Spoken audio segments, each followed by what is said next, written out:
Hello, everybody. Welcome to It's a Long Story, a place where we roll dice, we tell stories, and we create some freaking magic.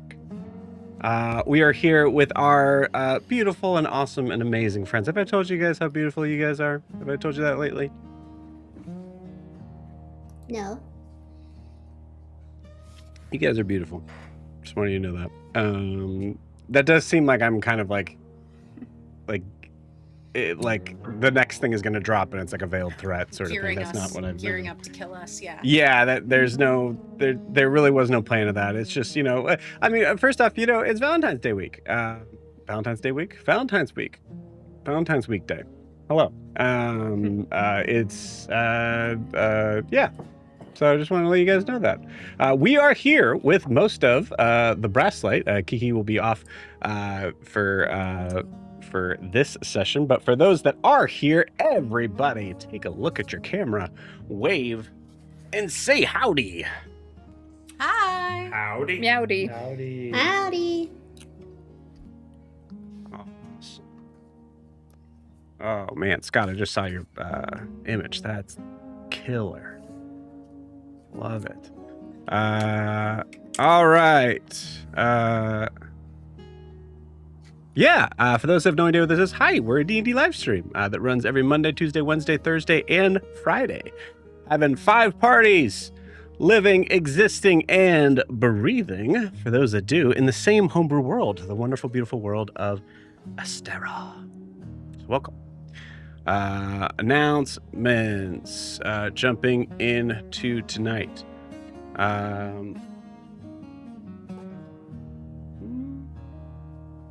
No, a lot of cool story stuff coming down the pipeline, which is pretty interesting. So if you are one that may normally watch a couple of campaigns or whatever, there's a couple campaigns right now that are in a very, very interesting space for all of Astera.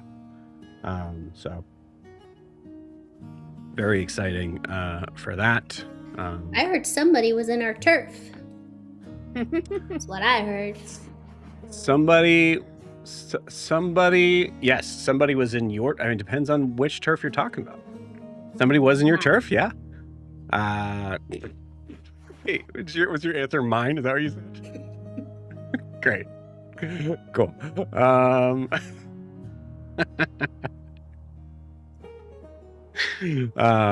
Yeah, there's been a lot of crossover stuff that's been happening the past couple episodes, so yeah, you should check it out. But other than that, no real official announcement stuff of like scheduling things or anything like that. So we are all good there. So we are going to move forward into our sponsor for the year, which is Lorify. For those that have been not watching this channel, we've been joined up with Lorify since the beginning of the year. So huge, exciting shout out to them. They are awesome. Man, a lot of messages you guys are sending me right now. Cool.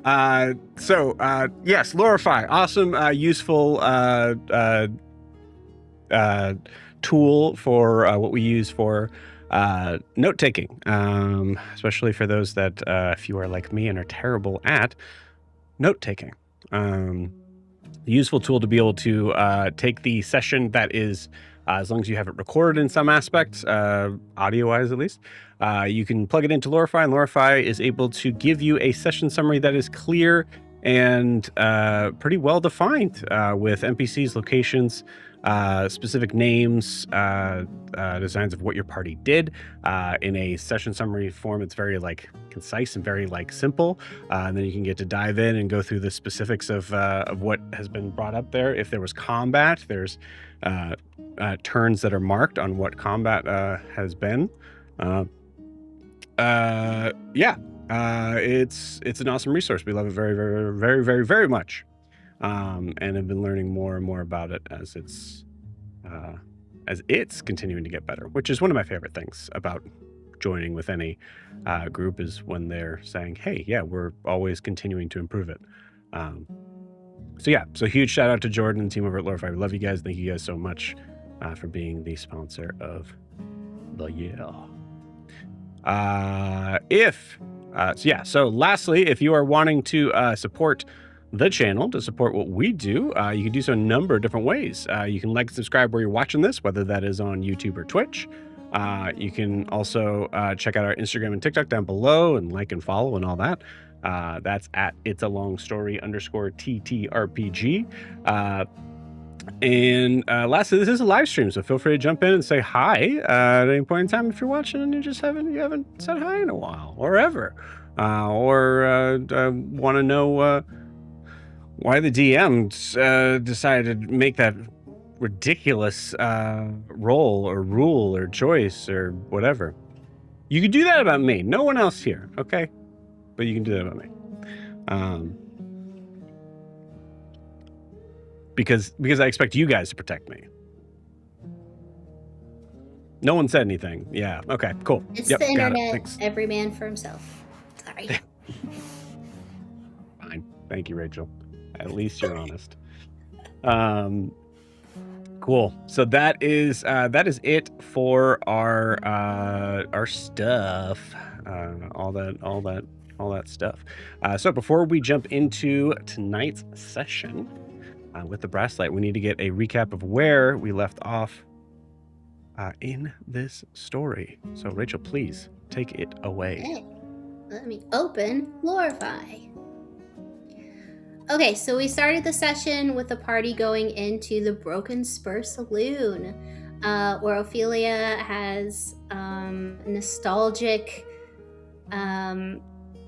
thrills, and they are greeted by a very broken automaton who does manage to give them toothpicks. So she starts handing those out, and they want to get a seat where they meet Emmeline, who has to come out and greet them. But before the party really gets there, we do see Emmeline arriving at work, taking orders. She goes and greets her friend back in the kitchen, and then takes the orders of two regulars named Raya and Gray, who seem very nice and very supportive of Emmeline. And they mentioned some meeting that Emmeline took, and wondering how that went. But we don't know who it was with. So as soon as the party walks in, chaos really just starts, and Emmeline immediately starts getting stressed out. She's also making allusions to some horrible boss that they have, or the owner, and wondering if he's testing them, and seem a little bit scared of him and what he's going to do to them if they're not passing tests and, being perfect. So the party starts arriving one by one, except for Lysandra, who kind of just comes in and then goes back out. She is not in a good mood, so she's just hanging out outside mostly. Timothy immediately chooses to do the weirdest thing, which is just get up and start walking into the kitchen, which freaks out Emmeline, who ends up using vicious mockery on him, but I don't think it does a lot. And we find out that Timothy is sensing a brassborn. That might be some new move that he has, that he can kind of sense when those are around. So he's looking for that kind of signal to find that brassborn. That doesn't quite work out. Again, much more chaos ensues. Emmeline is very stressed. And as she's taking orders and things are going around and robots are breaking, the owner arrives, Orson Clark, and he is immediately the biggest jerk on the planet. I hate him. Everybody does, and is making not so many veiled threats to Emmeline that if things don't work out and she isn't everything he wants to be, then she is going to get decommissioned, possibly. He's just a horrible person. While he's in there and Ophelia's looking around, she decides that she's going to buy the place because they need a new headquarters. And also, this is one of the few good memories she has from her childhood. And so she decided that this should happen now. When he comes back, she severely lowballs him with an 8,000 gold offer when he's asking for, I think, 40. So she does try to hard follow him in negotiations, but it doesn't work. And he ends up leaving, but before he does, she gets her card so she can go visit him later, and then lets Timothy and Raza know that they'll be making a very special visit to him. And she also uses her forgery kit to try and do a new deed for the place to have him sign. I'm pretty sure the boys go along with it. Unclear, but I think they're going along with it. Also, Raza will be a property owner because he's the only one in our party that can actually own real estate. Because Joe hates women. Nope. No. Nope. Not even funny. Not even funny. That's not the bit. Not it. I mean, it's on the internet now, so it must be true. Nobody clicked. Just because my close friends in the Mongoose crew think it's funny to do that, we are not putting that bit in here. I'm smiling, but I am 100% serious, Sarah. Do not do that. No. Okay, back to the summary. Blair's fixing the maitre d' because he's all messed up, so she's trying to help out there. Order food, no food's coming. Lots of kitchen drama, but Timothy eventually makes it back to the kitchen and figures out that the cook machine is actually not an automaton, as everyone's been, including Emily, has been led to believe. It's actually a brassborn. And I think they do revive the brassborn, but then do kind of like a mercy decommission because they don't want to do stuff anymore. Timothy offers to bury the robot, which really freaks out Emmeline. I'm not sure what we ended up doing. Maybe it's still there. But yeah, its name is Dinner Bell, which is very cute. We also got to mess around with Emmeline and with some terrible manipulation. Kind of figured out whether she's admitting it or not that she does have free will. At least of some kind, so that's very interesting. And then Quinn goes out, and Lysandra, like with surprisingly little drama, sends him home, sends him packing. So he's left to go home. I assume hopped on his Kieran and is flying back home. So that was very interesting too. And I think Emmeline ends up. Did you quit? Or you just decide to go with us to go see Amelia? Because we asked Raya and the regulars where we could find Amelia, and they actually let it slip that Emily knows she was meeting with Amelia the day before. So we left the Broken Spur on the way to find Amelia in the Brassbridge ward. And after that, I'm hoping to force Amanda to sign a deed over so we can have a cool use of loot. That's it. All right. Very cool. Rachel, thank you very much. Thank you, Laura 5, for helping us out with that. Please take that point of inspiration. Well deserved. Couple things that I remember, not a big deal thing. Dinner Bell was actually the thing that the automaton would say a lot. The automaton's name was actually Chili Barn. Oh, I apologize, Chili Barn. I did not mean to disrespect your memory. That's all good. R.I.P. Chili Barn. R.I.P. Chili Barn. There was something else. Oh, and I should have said Raza's the one that charmed the locals to get us, the regulars, to get us the information on Amelia.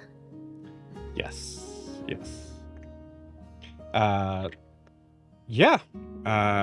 Cool. Thank you so much. Anything else to add, friends? Actually, I am also going to look at the lore file to see if there was something. Emmeline saw Blair's real form for a second. That's right. That did happen. Oh, and did we see the red caped thing? No. Following us? No, that was a thing of like the audience saw it.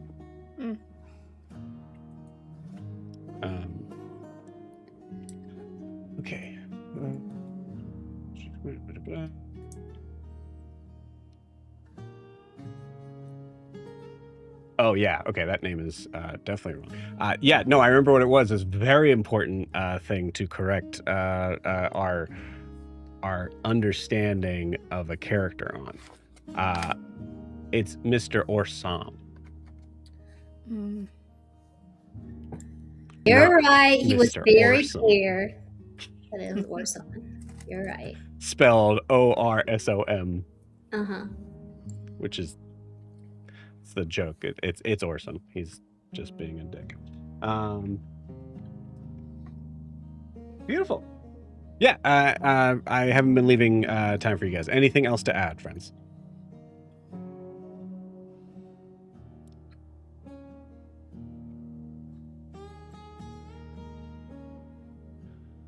All right. You guys ready to play some D&D? Yeah. I can't hear you. You guys ready to play some D&D? Yes! Yeah. Hell yeah. Ah! Beautiful. Awesome. Let's do it.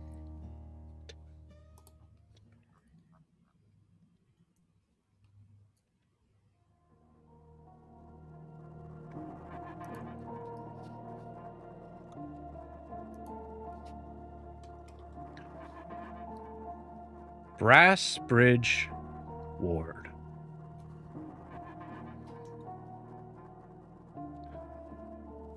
An area that is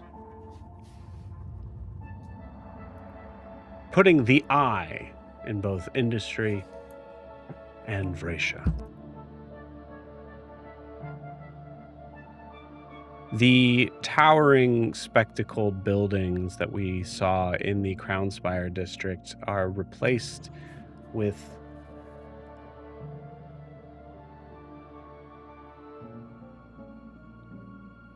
large square buildings similar in height, but fully focused on the function over fashion. Giant gears spinning, cogs moving in and out from spaces of walled-in proportions, cogs that could be 20 feet high. It is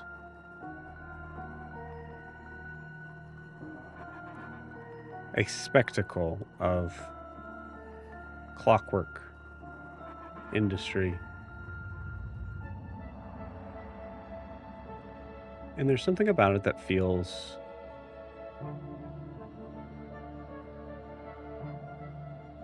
a little heavier. There are no figures walking by in luxurious fashion dresses and suits. There are no offerings of small stands giving strange and exotic and exciting little treats. It is business. Just that.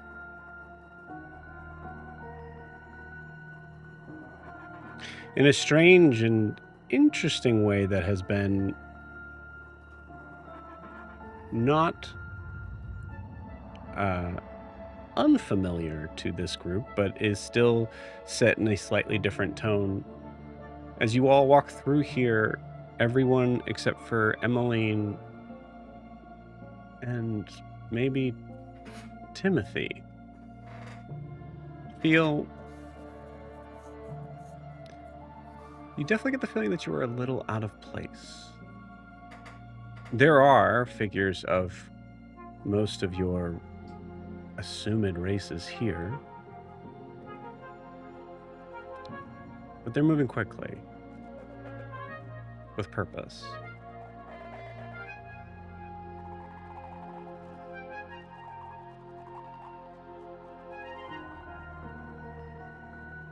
As we move closer in on this scene of this group of travelers walking through a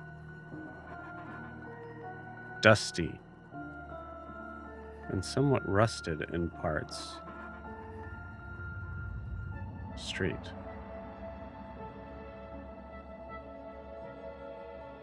You are all on your way to meet Amelia Crasswell. As you are making your journey, I would like you all to give me a perception check and let me know what it is you're focusing on.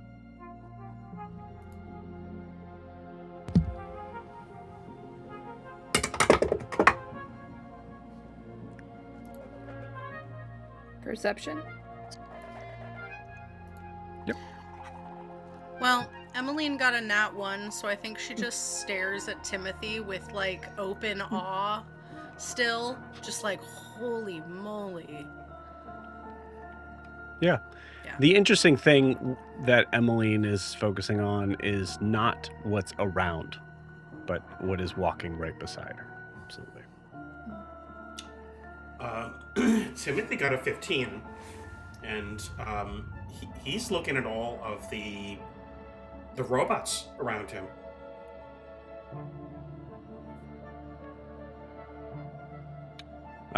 What are you trying to glean from them?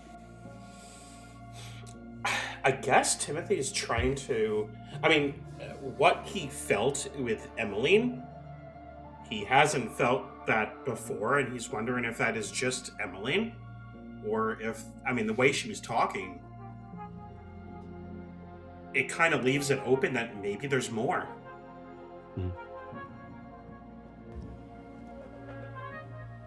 Okay.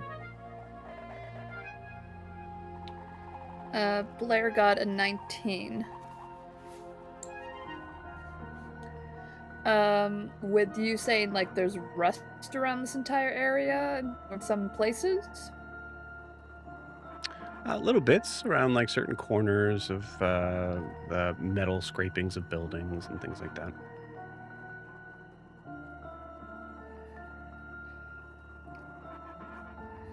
Blair's just looking out for...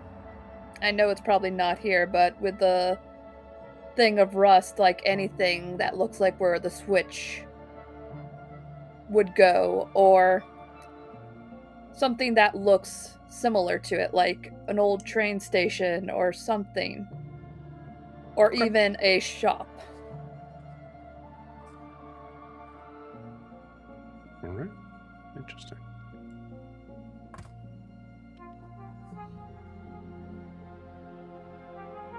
Ross is trying Ophelia to and determine if this...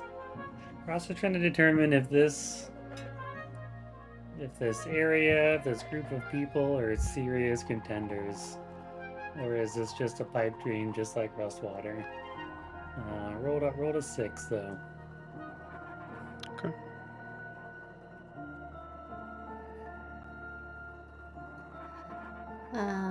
Ophelia rolled a 15, and she's trying to scope out the neighborhood as they go from, obviously, the Broken Spur and then on.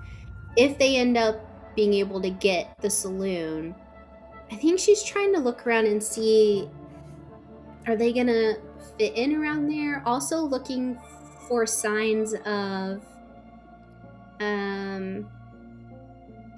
I don't know, Hargrave-like behavior. Are there, like, shady characters on the street? Does it look like there's lookouts for people? Does it look like there's some strong turfs? And that, like, that kind of vibe of, like, are there going to be competing mobsters in here? And what that could be like. Okay.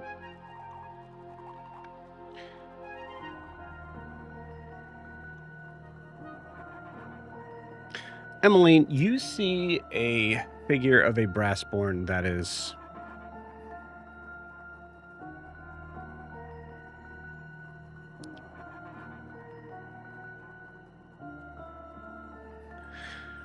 that is not clearly defined purpose-wise in surface level, which is odd for your kind. Especially in the Brassbridge ward, everyone has some sort of purpose. Even the many factory workers that are automatons or brassborn usually are equipped, literally equipped with certain tools that help them at their job. For Timothy, there's nothing on his person that identifies anything around a specific skill that you're familiar with. However, the other interesting thing for Timothy is that there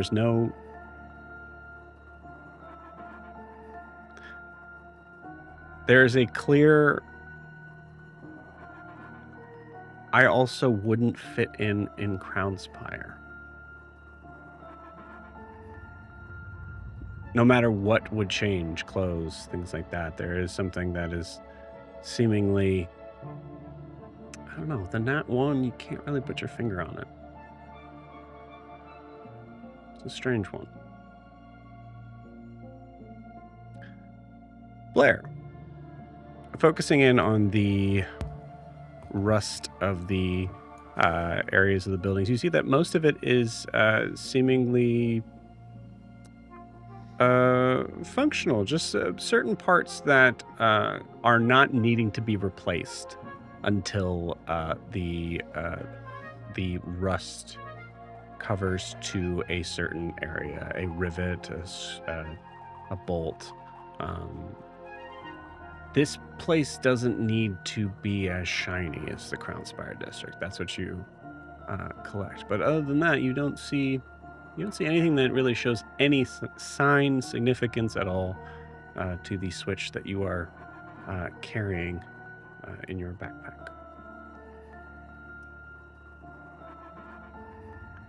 Timothy.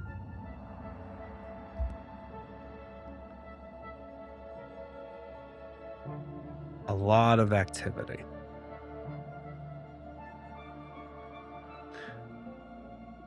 Your senses pick up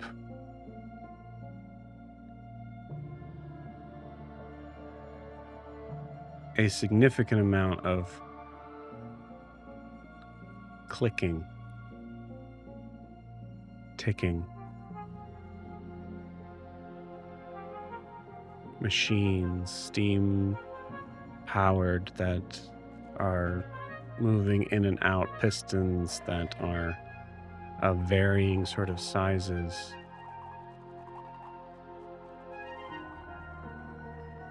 And it's not the buildings.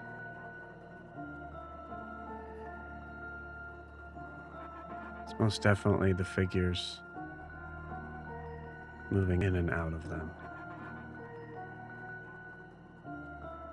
You've never been around this many mechanical creatures before that you remember, but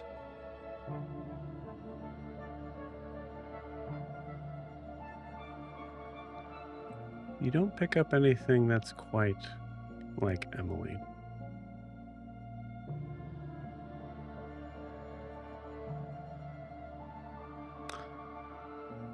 Rasa, you are Rasa, you're weirdly in a space of the working man. And the design around everybody has somewhere to go, something to do, and it shows on every bit of their person. So there is a certain amount of connection, maybe respect around that design. But unfortunately, there's no clear... No one's giving you the time or even looking at you close enough for you to be able to glean any sort of sense of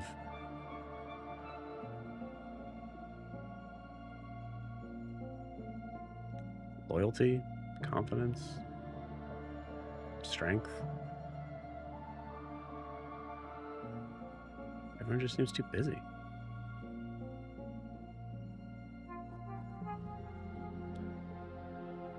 Ophelia. The transfer over from the Crownspire district into the Brassbridge ward is seemingly feeling very, very abrupt, especially moving out after the Broken Spur Saloon.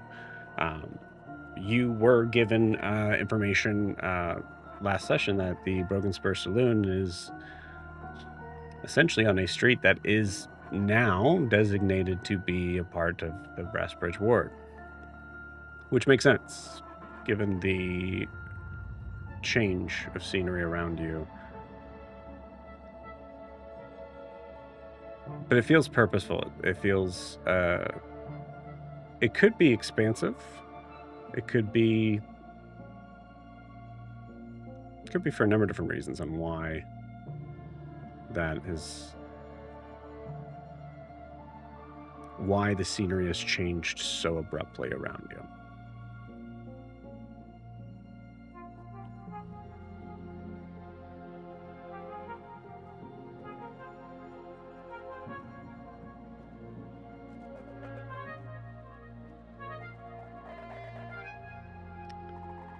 Yeah. With that, the scene is yours for a bit. So you guys are continuing to move further south.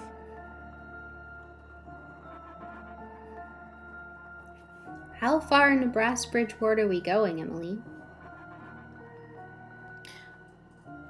I mean, decently far. Her office is a little bit hidden, but not intentionally, I don't think. Just a few more blocks. And we'll be able to, like, just walk in, no appointment or anything?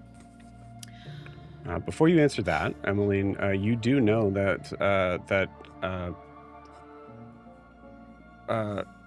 Amelia works in a very specific tower. A tower that's not necessarily dedicated to her, and in all seriousness has probably been mentioned a couple different times on how her office should be moved somewhere else. But she likes where she's at. She is at the what is coined as the SRT, the Service Registry Tower.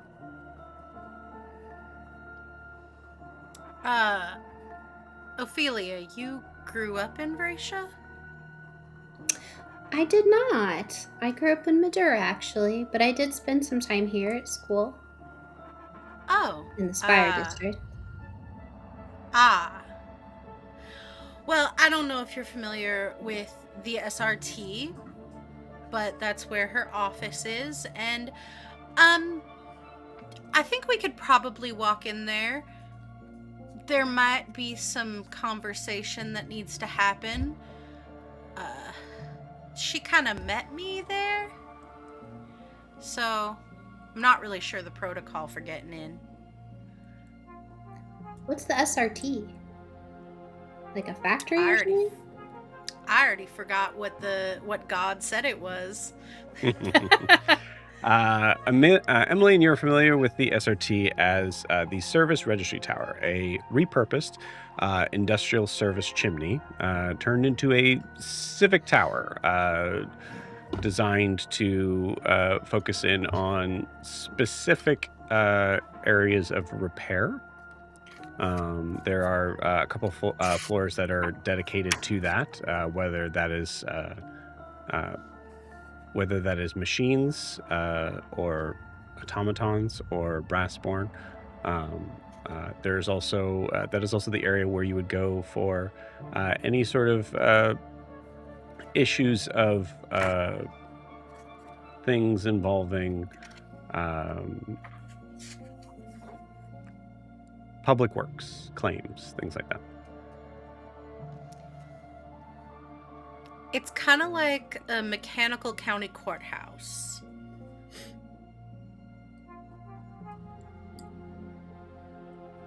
And what is your connection to Amelia?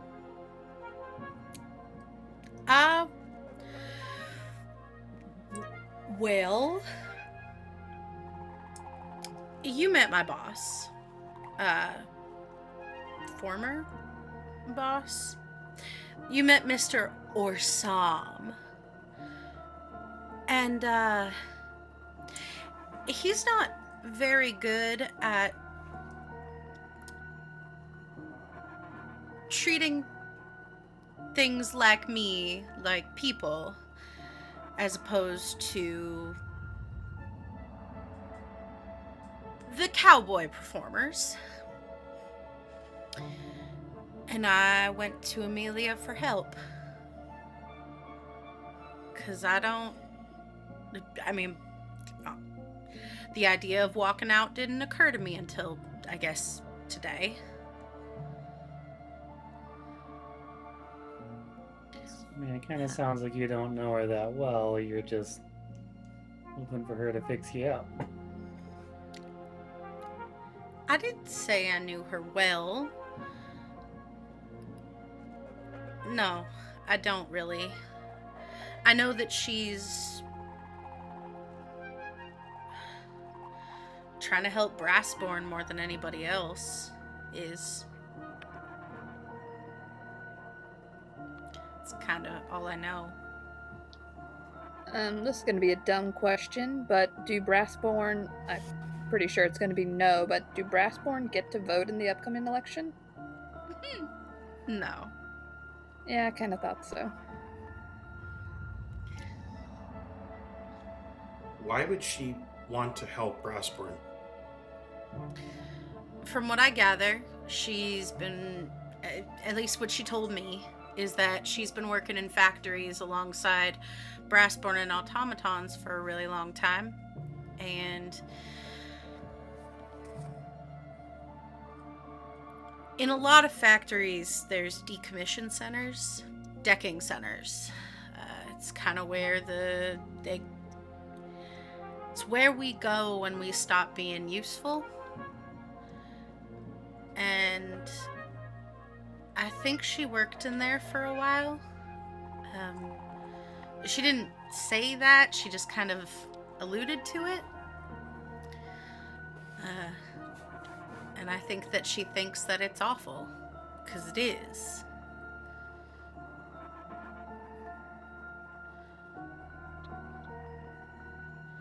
I'll be honest, we were looking for political allies. Most of our constituents are of the non-violent type. I don't know if this is the right person, Ophelia. No, I didn't know violence was specifically on the shopping list, Raza. Well, what, are we gonna win over their hearts and minds like Reed? Beggars can't be choosers, Rasa. You literally need some kind of political person, whatever, like, you coming in here and shooting up shit isn't gonna get shit done. It's just gonna piss people off.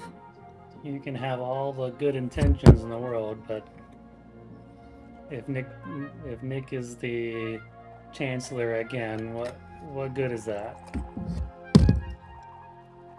No good. That's why you gotta, like, at least fill out these other people. Yeah, We'll see what she has to say. Yeah.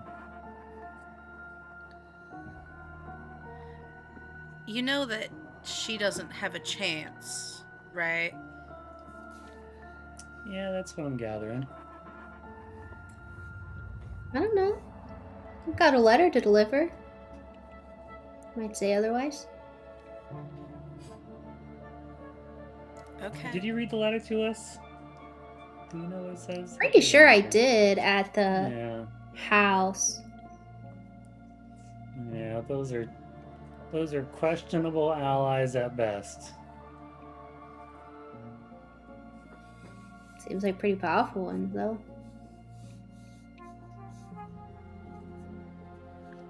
Who knows? Maybe they're sending the same letter to Cassian Reed.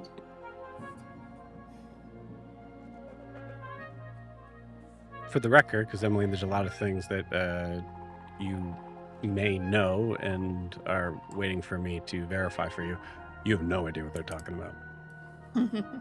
It's okay. The player doesn't know what they're talking about either, so that was feeding That's in. why I'm saying, I'm telling you that the character doesn't know what they're talking about.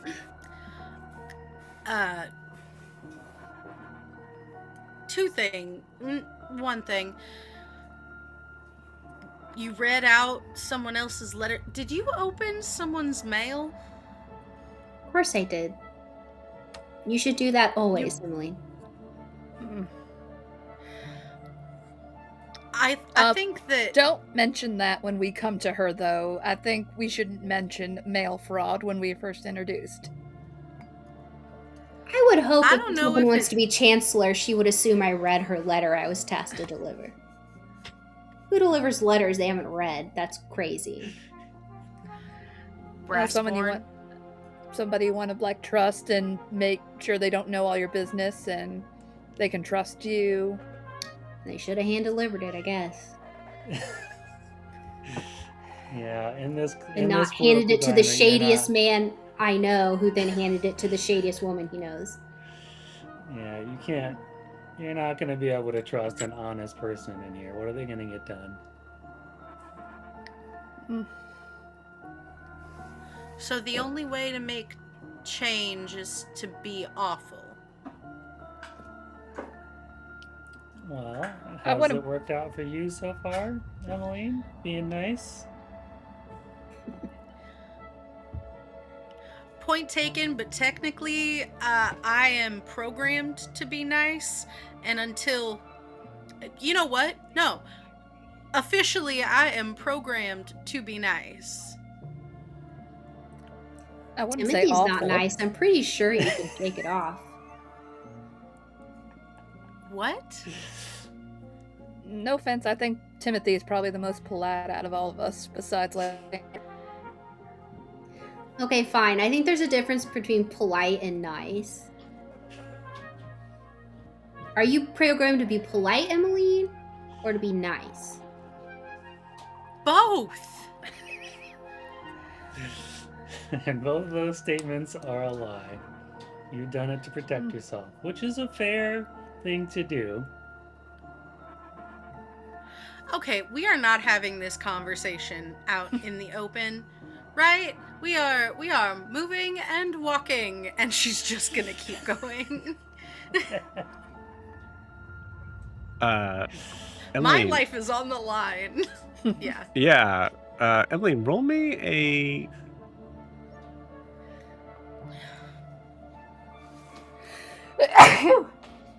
Bless you. I want to say roll me in... I'll give you a choice, actually. I'll say it's intelligence or wisdom. Saving throw. I hate you. Giving you a choice. That's pretty nice. I don't know any DM who One's does a that. +0, one's a +1, homie. Then might I 14 recommend the intelligence. +1? No shit. 14 intelligence. Okay.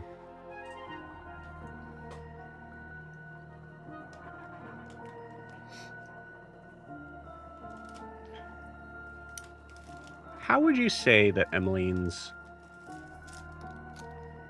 conscience is personified for her? Is it a voice? Is it does it take any sort of form at all, or is it simply just thoughts, programming? It's closer to, I think, a gut feeling than a voice. I kind of suspect that she doesn't have an internal voice versus an external one. I think it's more of something that is more intuition that she would have associated with her programming before she realized that she didn't have to listen to her programming. Yeah. your gut feeling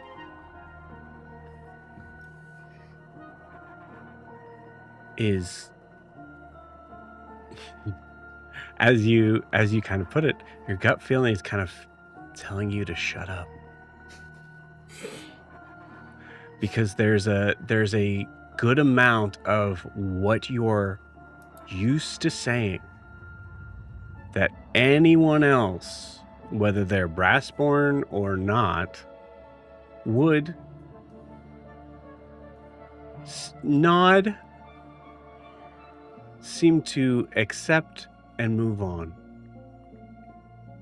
And these people just are not buying it. And it's hard because it's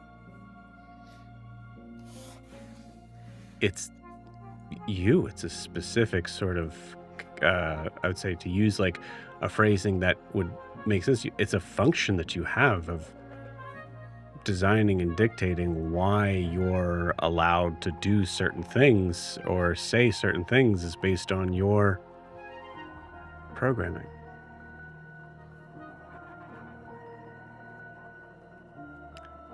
I don't know if Emmeline's at a point right now of recognizing for herself that that's not true, or whether she's always known.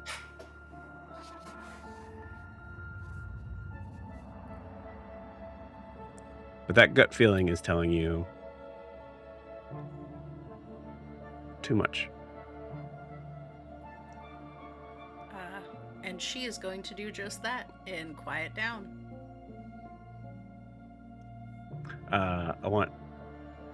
I'll say Ophelia Roth. Actually, yeah, everybody here, give me a insight check on that. Emmeline, I'd like you to give me a deception check.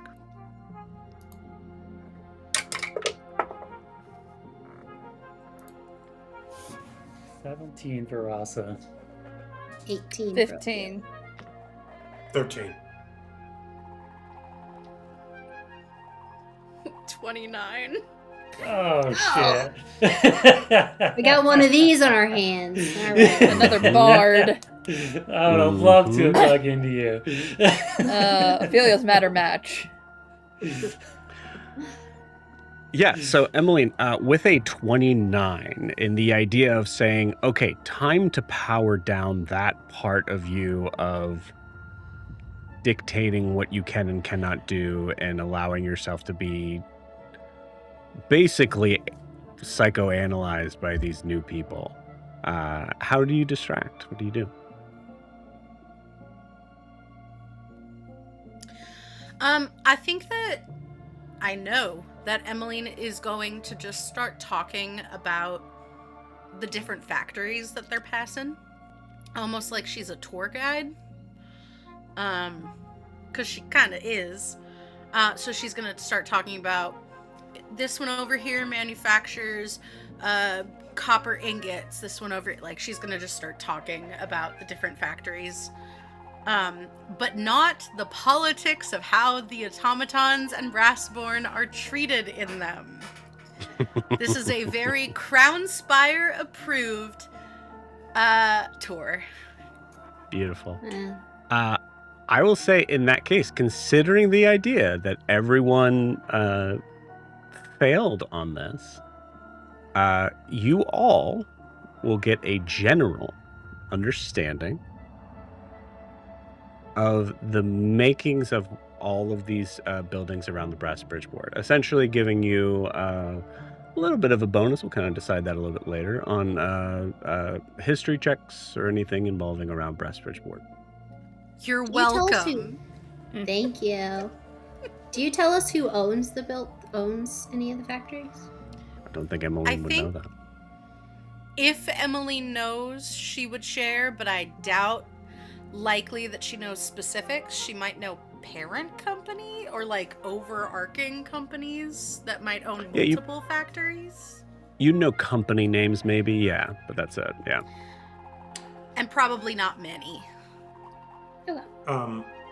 I think Timothy's actually very quiet on this whole walk, but I think if there was like kind of just a break for couple seconds, I think he would actually want to ask just one question to Emmeline. Emily, do you run off of Ignite?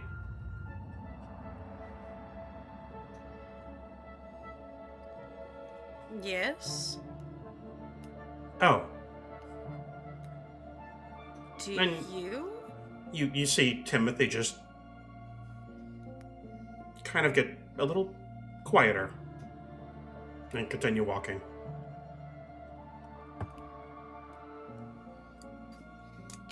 Okay. It's going in my notes. Yeah, Rasa would kind of walk next to Timothy. Timothy, what's your loyalty to other Brassborn? How do you feel about them? Can Emmeline hear this conversation? Yeah, this isn't like done quietly. It's just me and Timothy side by side. So,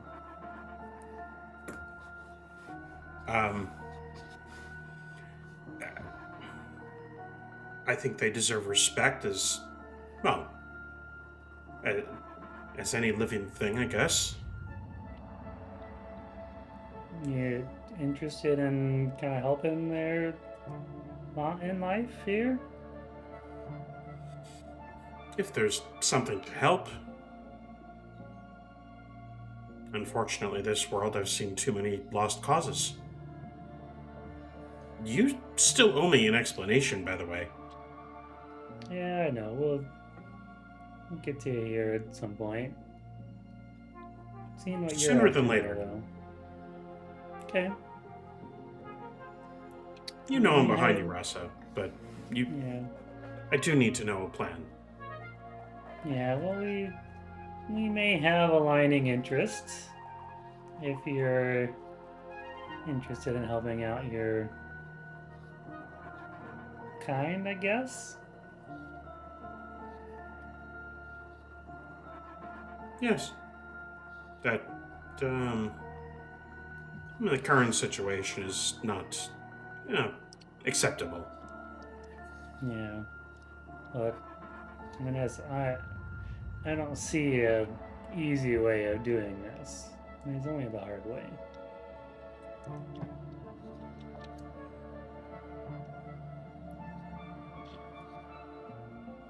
As we're walking, oh, sorry, I thought you were done. So are you prepared to do things the hard way, Timothy? Yeah, I could. Okay. I'll keep that in mind. See what we can do.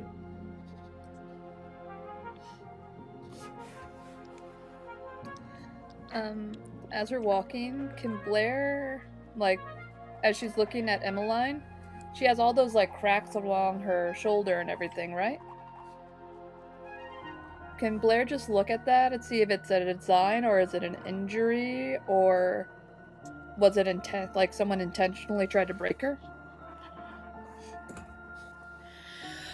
Yeah, I don't think it's necessarily hiding. I also think that Blair probably has enough technical expertise to figure this out. So I almost use the word carapace, but it's almost like a beetle shell where like she's got copper or like brass plating, and then over it is almost just like a thin layer of what looks like crackled porcelain. And that is intentional. However, there are minor injury cracks that are deeper and show the brass underneath, that could be from anything. Oh, okay, sorry, this is above table. When you first described it, I was imagining, have you seen the Asian pottery that, it's called kintsugi, where it's actually repaired with gold? Yes, that's exactly the vibe. That's what I imagined. Same here. So there is a porcelain, not to info dump, there is a porcelain glaze on some glasses that it goes in, and then when it comes out it cools, and like the inside layer of the glaze, like the actual porcelain under the glaze, crackles, and it's like a design. And then there is kintsugi, where it is repaired with wire and gold. She basically has a little bit of both, except hers is repaired with copper. That has like the verdigris, like the tarnishing in it. So, yeah.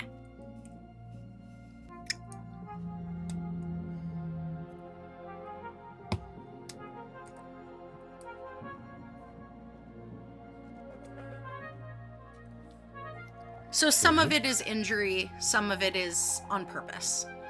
Mm-hmm. Emmeline, did you, like, fix yourself? Oh. No, Gray did some of it. Some of it was, some of it was trial and error, with my friend, Vivian. Gray and Vivian? Gray, you met at the restaurant, at the saloon, with his wife, Rhea. Vivian was, who owned the saloon before. I was her caretaker of sorts. Yeah, maybe if we end up going back there, Gray can... Perhaps he could clean this up slightly. Maybe. What happened to the old owner, Vivian? She was old and she died. Inside check. She's not Not that I think hiding. Emmeline killed her, but okay. Ah! Full 5 Nights at Freddy's there. It's a 9. Who knows if you're lying? Oh, Phil, you met your match. I know. Not good.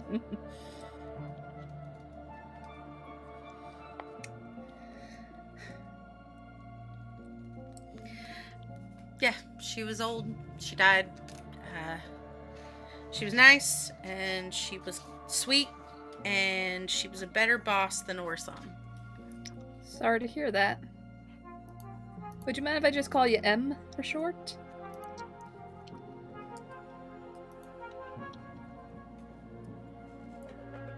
Or are you like one of those people like Lysandra who got really upset for having a nickname?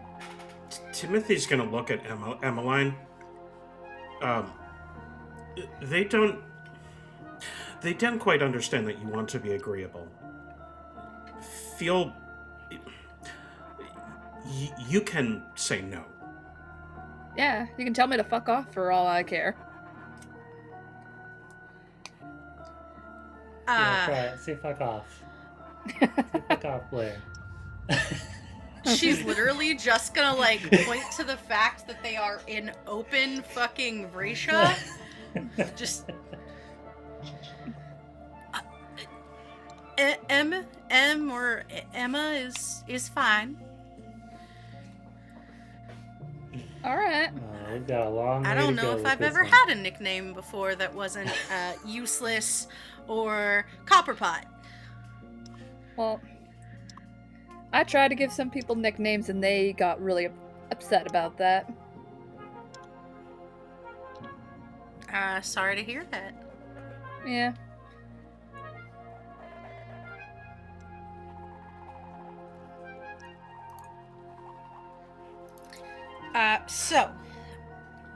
How far away are we from the SRT? You getting there? You're getting pretty close now at this point. So yeah, I think if you guys are, oh, actually, no, there's one more thing I want to do. So feel free to continue to RP. Emmeline, why are you so freaked out? I mean, Timothy's fine. What do you think's gonna happen?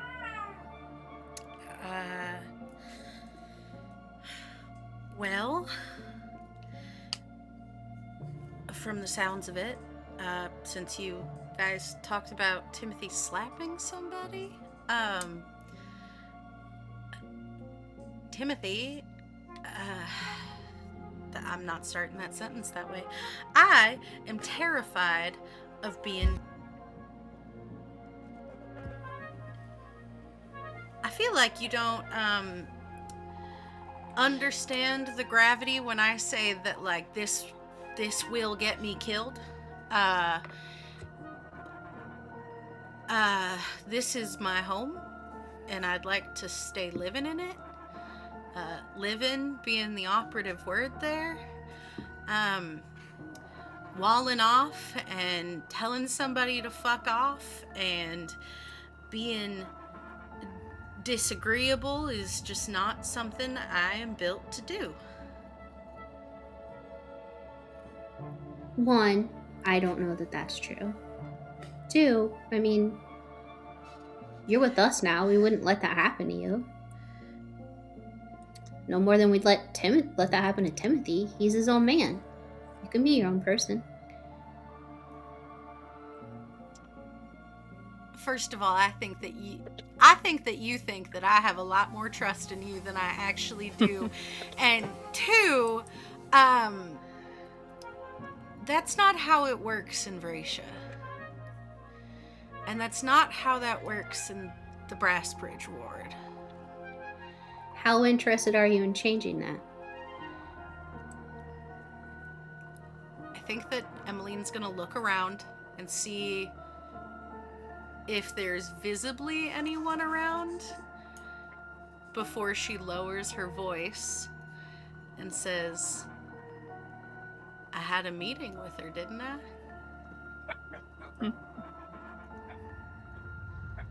All right.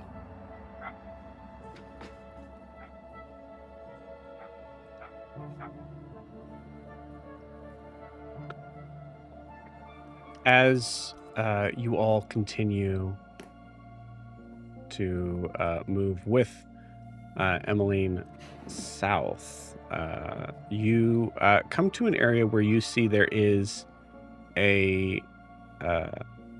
this very large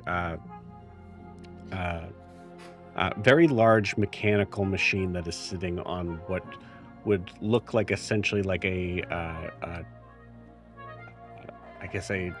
truck bed with the tractor like wheels underneath it.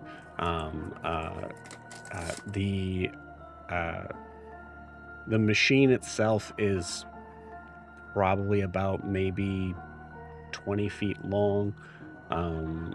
You can see that there is a significant amount of yellow tape that has been put around parts of it to show that it is not working. It is broken down, and behind that you see similar objects, all seemingly kind of in a line that has kind of come out to the street a little bit. Emmeline, you recognize that the SRT must be extremely backed up today. And behind them are these giant bay doors that are currently open. As you see a couple figures that are waving some of the machines in.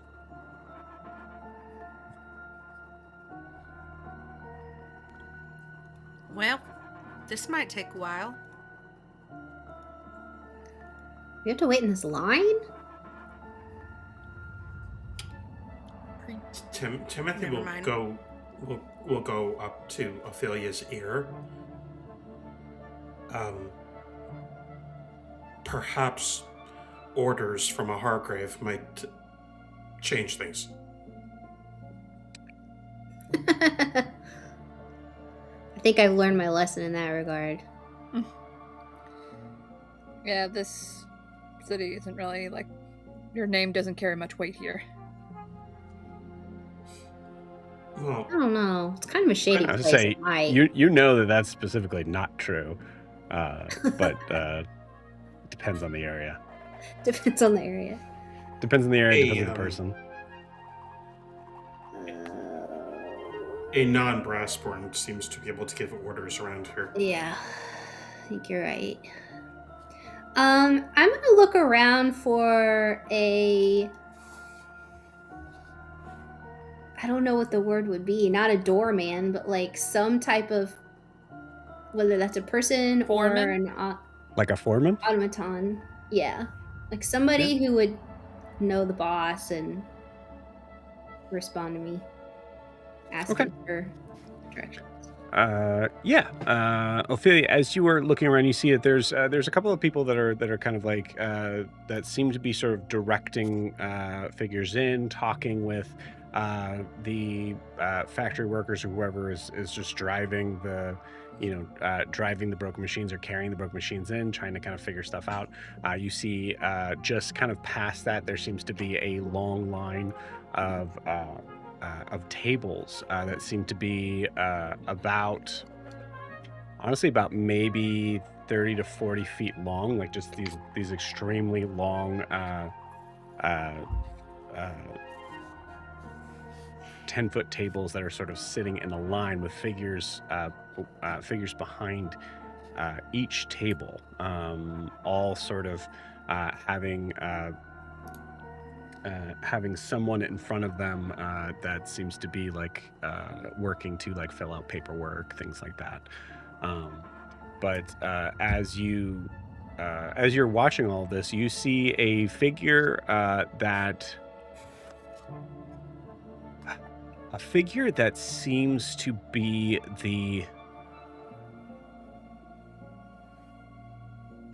I'd say, Ophelia, to you kind of is someone who like just is the image of boss and order for a factory of this nature. This figure is human, shaved head, very muscular. You see these, he's wearing these like kind of heavy sort of overalls. And you see him kind of walking behind some of these other figures who are at their tables. You see that he at this moment he actually has he would have the like these very heavy duty sort of goggles over his eyes. He is making his way sort of somewhat in your direction, but he is kind of behind the tables at this point. Ophelia kind of cranes her head. Hello? Excuse me, sir? Sir? You get a sort of side eye. The goggles are very like foggy, so you can't even really see eyes on them. But you see that he seems to be in the midst of something, and you see him just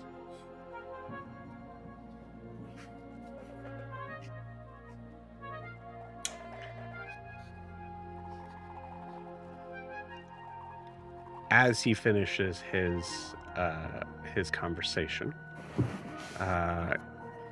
There is a moment where you see his shoulders kind of like relax a little as he actually walks away from you. Excuse me! Excuse me! Excuse me! I kind of try and push back through whatever the heck is in front of us in all these lines. Sir! Ma'am, I need to get around the tables. Give me one moment, please. But you look like such a vaulter. Okay. You see a couple other people like start to kind of get his attention. Just you see him kind of put his hands up and just say something, and then starts walking toward your direction. This figure kind of like towers over you a little bit, but you don't really get the feeling that he's necessary. It's sort of a natural sort of presence. It doesn't seem like he's. I don't think Ophelia would get the feeling that he's trying to be intimidating. Yes, how may I help you? Can you please point us toward Miss Crasswell?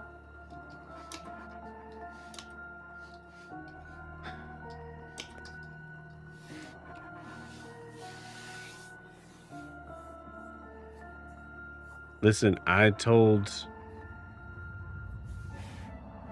Miss Crasswell to be very clear on where she is supposed to be sending any party that she's supposed to talk with in her political campaign. I'm assuming that's what this is about? Mm-hmm. Right. Does she know you're coming? I think she has a sense, yeah. She has a sense. Mm-hmm. Give me a... Emmeline, are you actually trying to draw attention? Has she seen him before? Yeah, absolutely. You've never talked to him, though. She'll just wave.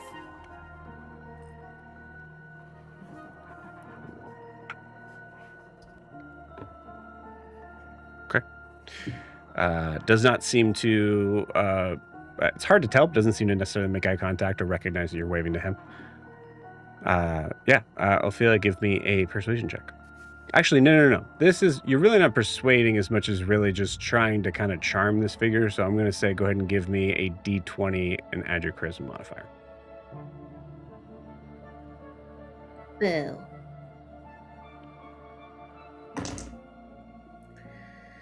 Well, it's still a pretty good roll. So, 22. That's a crazy good roll. What? I rolled a 17, and then my charisma modifier is a 5. Yeah, that's a real good roll. That's what I'm saying. Oh. Oh, it's sort of kind of a good roll. 17 on the die for... Yeah. For the record, like flat charisma checks have a lower DC. Like the flat sort of like modifier things. It's not the same as skill checks. So yeah, you see him just...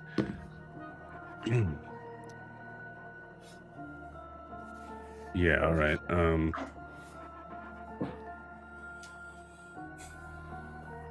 She usually has that little man come out and check. All right, just use the service elevator if you're fine with that.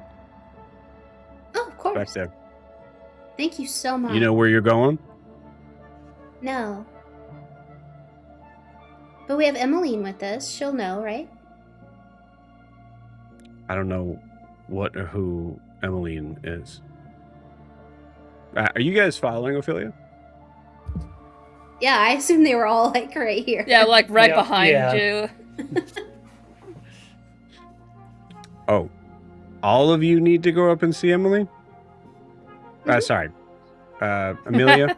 That'll happen a couple times this session.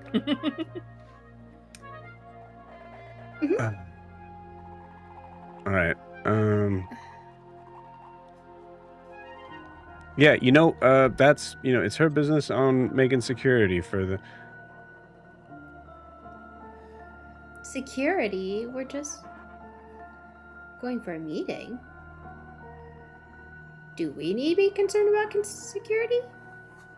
You see, he kind of stops talking, and again, there's like the goggles make it really hard to sort of get an idea of who he's looking at. But Ophelia, he's not looking at you. Seems to be looking over your shoulder. Do you need introductions or? No. Go ahead up. Tell him. Yeah, it's not going to matter, but tell him Bram pointed you to the elevator. Okay. Thank you, Bram. Bram, would you mind me asking, like, what's the pile up with your work? Is, like, not a lot of people here today, or is it an equipment failure, or... Are you with some sort of group to kind of verify that I'm doing my work how I should? No, just, you know, I don't need to answer that curiosity. question, miss. All right. And you see him immediately turn and sort of walk off. Blair, if you want to stay and help, you can. Hello. Okay. All right, everybody, let's squeeze on this elevator. Wait, Bram, are we going up or down? What You floor? gotta be kidding me. I'm sorry. You gotta be kidding me. It's up. 4th floor. Okay, thank you.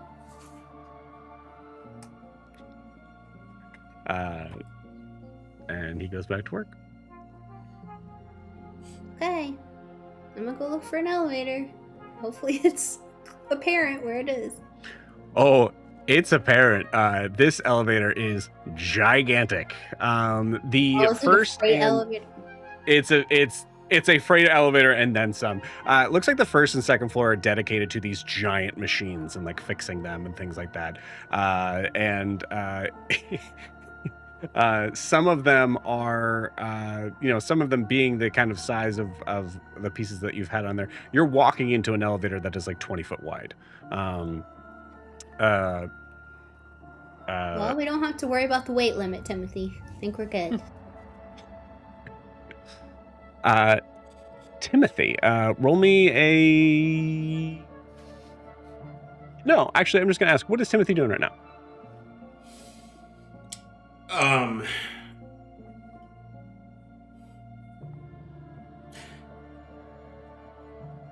He's slightly disappointed. That's not a thing you're doing. He's waiting. He's waiting to see what happens next. Okay. I'll say... So as everybody's moving forward, are you walking forward with them? Oh, I walk next. I don't know where Emmeline was, but most of the time he's actually walking next to Rasa. Okay, cool. So yeah, so just sort of following in step. Okay, give me a perception check.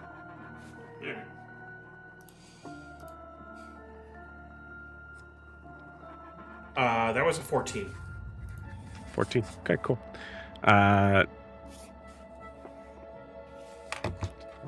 This is really being sneaky, and that's a nat 1. Really not being sneaky as you walk by. You see the figure is continuing to talk to one of these people that are like kind of like sitting at the desk and trying to kind of correlate. Like, it seems like it's like a chop shop sort of thing where most of the front desk people you would see it there are these people that are sitting down the line. This like they're the ones that like are like, okay, mark this form for what's going on. Who are you with? Who are you? So he's kind of like, his job right now at this point seems to be the person that's surveying that and answering questions that seem to be a little more complicated. So you see him kind of talking with someone who's like kind of pulling his ear and trying to kind of get his attention a little bit, looking at paperwork. And you see him look. You see him. Bless you. You see him continue to continue to talk, but his eyes follow you. I think when the elevator door closes, I'm going to turn to Rasa and say, they noticed me for something. There might be trouble sooner than you thought. I don't know. I think it's the opposite. I think you're a rarity here that they're interested in. They might be experts in this kind of stuff.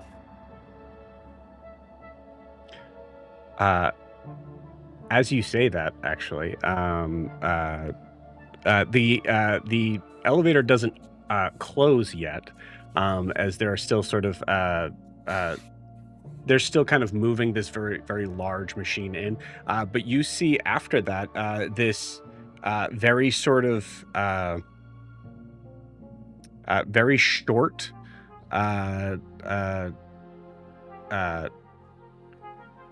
automaton that could be a brassborn, could not be, but seems to be on these same sort of like tractor wheels, and it's like at full height is probably about maybe about 4 feet tall, but you see that it has like slits in its like sort of like helmet like thing for like the idea of like their ocular sort of sensors, and you see that there is 2 claws that look very, very much like oh my gosh, like the steel grip sort of pliers. However, they do seem to have these like strange sort of notches inside. We'll say like just kind of as the freight elevator doors are closing, you see him kind of like move in. Just, excuse me.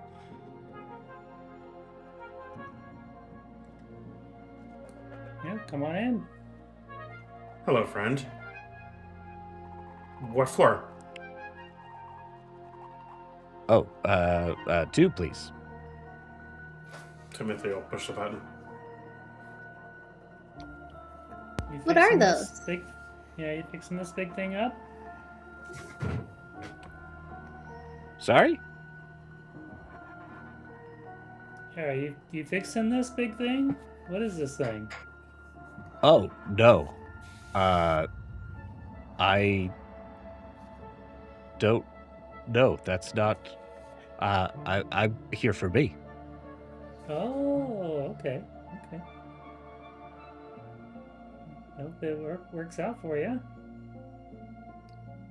Oh, it's not that big of a deal. It's just, my contraption right here is not really working as it should. I should have snippers that come. Here, hold on. I'll try to.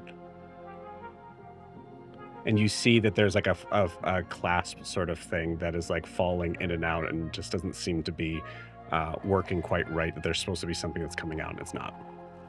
Can Blair take a look at it? At first glance, Blair, it seems like it's probably a relatively simple fix. Not something you could fix in an elevator, but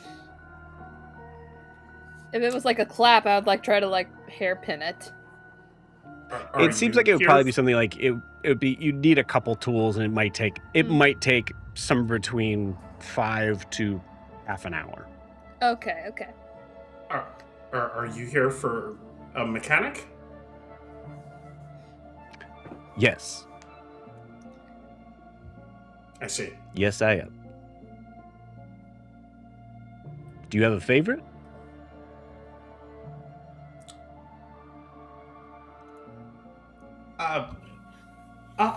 I'll defer to my companion, and he points toward Emmeline.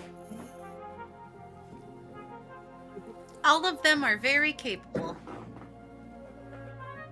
I don't have a favorite. Okay. Gotcha. Okay. Well, I so far I've met a man named Grout, and well, I met Kettle 9, and oh, sorry, nope. He didn't say that. And I met Mr. Break, and so far they seem to be very, very capable. Well, now you've met Blair. She's my favorite mechanic. Oh, you're one of the mechanics. I don't work here, but She's freelance. yeah. But if I had time, I think I could fix that in like maybe an hour. Oh, I see. Well, the paperwork that I had filled out made it very clear that I was supposed to be working with an SRT certified technician. Are they the ones who gave you your parts? Is it like a what's the word? Warranty? Yeah. It's part of my. It's part of the company that I work for. It is in their best interest for me to be working in tip-top shape. So they are sending me here. What company is that? Good question. He says a company. A Remind me. Radio I'll Shack. give it to you. Yeah, he says Radio Shack. Yeah. Circuit City.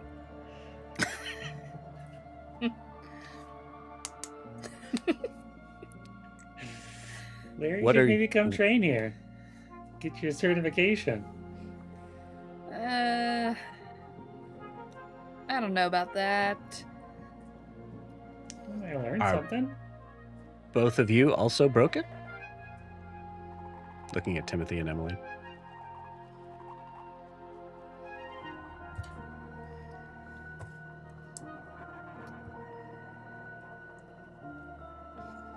Oh, I'm so sorry. I was very sure that there was a conversation that was had before this, but I apologize if I'm talking to automatons that do not need speech. No, I think they were just. you're a technician, if you could explain to them in a language that they would understand that I am very sorry. Blair just gives a very apologetic look to Timothy and M. I am not broken. Oh. Well, I work for What? Mr. Strong. And he points toward Rasa. of course, an assistant strike. Very nice. I think Emmeline just stays quiet. Yeah, I don't know. They're both in working order. We're here for other business. Administrative, I guess. Yeah, we're meeting with Miss Crasswell. Do you know her? You're meeting with Miss Crasswell? Mm-hmm. Wow. Well, I feel that we may be sharing the wrong elevator. It is that is very exciting. Have you met Miss Crasswell before? No, this is our first time. Joe, What can should we I expect? tell if this is free-willed? This creature is brassborn. Okay. But you don't. Yeah, that's all you get. You just get brassborn essentially. You don't Okay. get like a specific sort Sure. of like. Yep. So That's she very just exciting. So she keeps her office here? Did she work here, or during, like, with the elections, just moved it into this tower and the people were like, yeah, go ahead? No, I'm being serviced here. How long have you worked at that company? Oh, about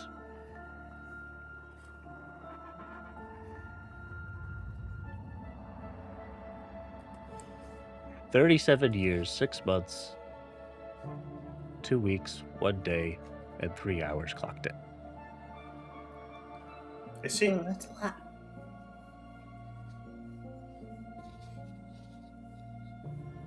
I clocked out exactly on the dot.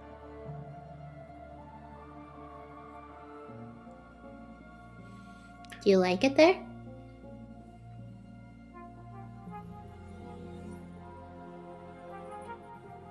I have a purpose. It is good to have a purpose. It is good to have a purpose. How often does that hand give you trouble? Oh.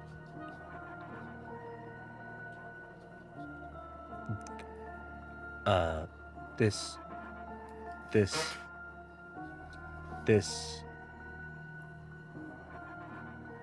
I apologize. What was the question? Your hand. Is it like a occurring thing that you get to keep coming here to get it done? Or is this like a one-off? Like a workplace incident?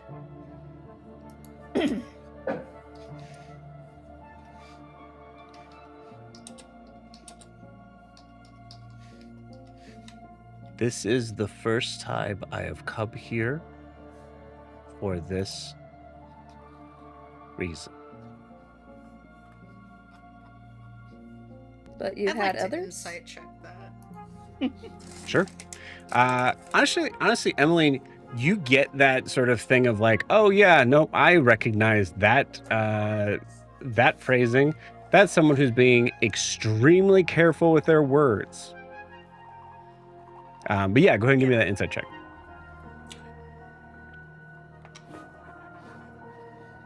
Joe, that's a whole 8.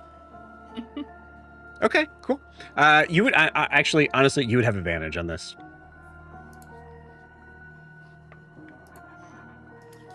Joe, that's a nat 20. Beautiful. Blair has identified herself as a technician and is now asking how many times a automaton who has a specific function has not been able to actively be able to do that function and has had to come here instead. He is terrified.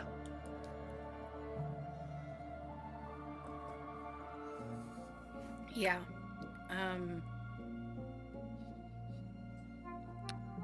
I think Emmeline is going to kind of incline her head towards Blair, and I think where he can't see, I assume the smaller eye is just gonna like flash red really fast, like a warning. I don't know if Blair will know what that means, but that's what she's gonna do. I dig it. Yeah, she will. Hell yeah. You know what? That's none of my business. We just met, and I don't need to hear your whole last story or anything.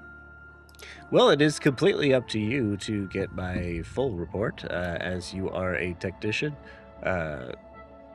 However, I do not have that information on me. You can absolutely get that at my company's leisure.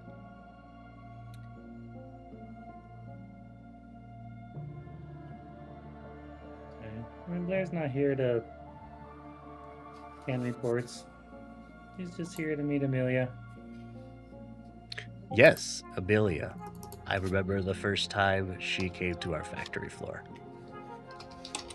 It was all I could do to keep my focus on my work. What did she do when she came to the factory floor?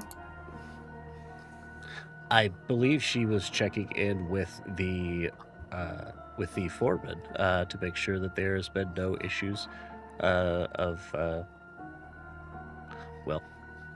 malfunctions. There's a possibility that she was checking in to make sure that there was no abuses from the factory itself, as she is the guild warden. Guild warden? What factory do you work for, by the way? I already answered that. Oh, sorry. Remember? No, I don't. I'm sorry. All right. It's okay. It's just Sarah's just reminding me again that I don't have this information for you guys. Yeah, okay, Sarah, I'm a bad DM. Is that what you want me to say? No, my ADHD just went Circuit City. Let me put that in the notes. Don't put Circuit City in the notes. It's not. Hey, Lorify, it's not Circuit City. Yes, sir. It's Circuit City, Circuit City, Circuit City.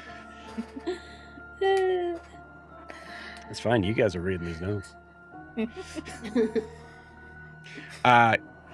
Yeah, Emmeline, you recognize a very familiar sort of change in not only conversation tactic, but also just what you would describe or what would be best described to you as emotion. This automaton, like most that you've met, likes Amelia very much. You keep saying automaton, but you told Timothy it was a brassborn. Automaton's the Emily know overarching. Okay. Yeah. Heard.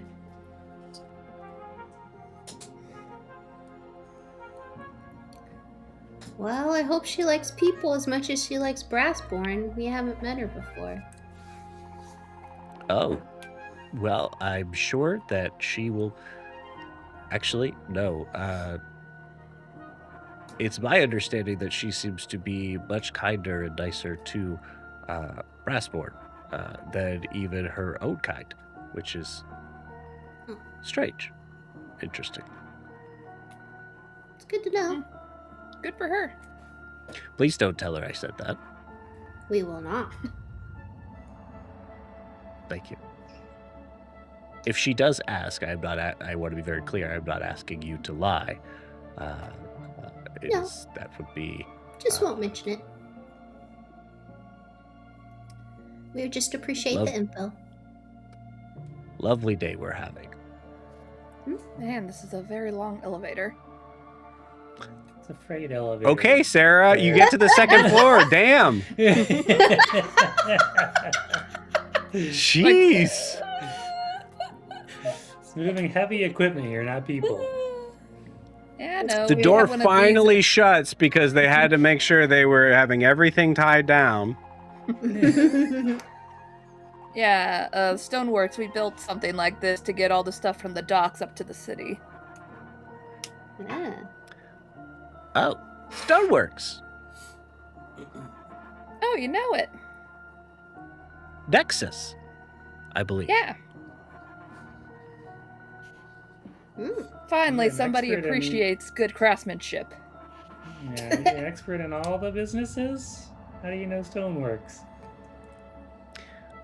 Well, most of the figures that work in my company have to work in understanding and fixing and developing new equipment. With Stoneworks, they have consistently been given the example of if you don't do your job correctly, we're gonna send you to Stoneworks.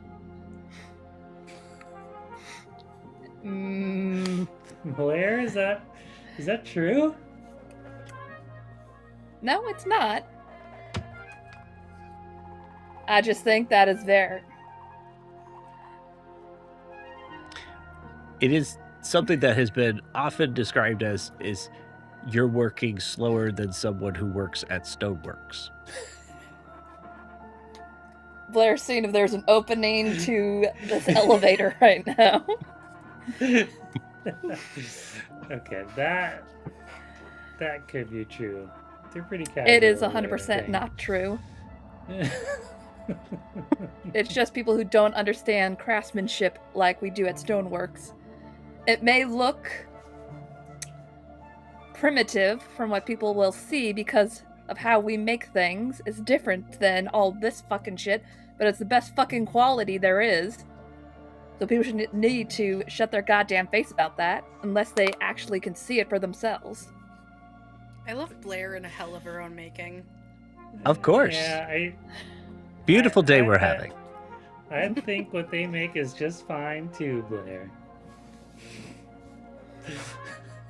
Isn't that right?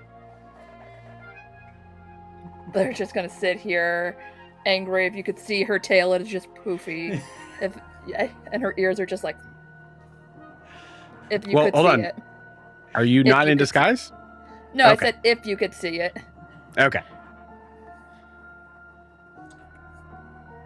We'll have to retcon a couple things.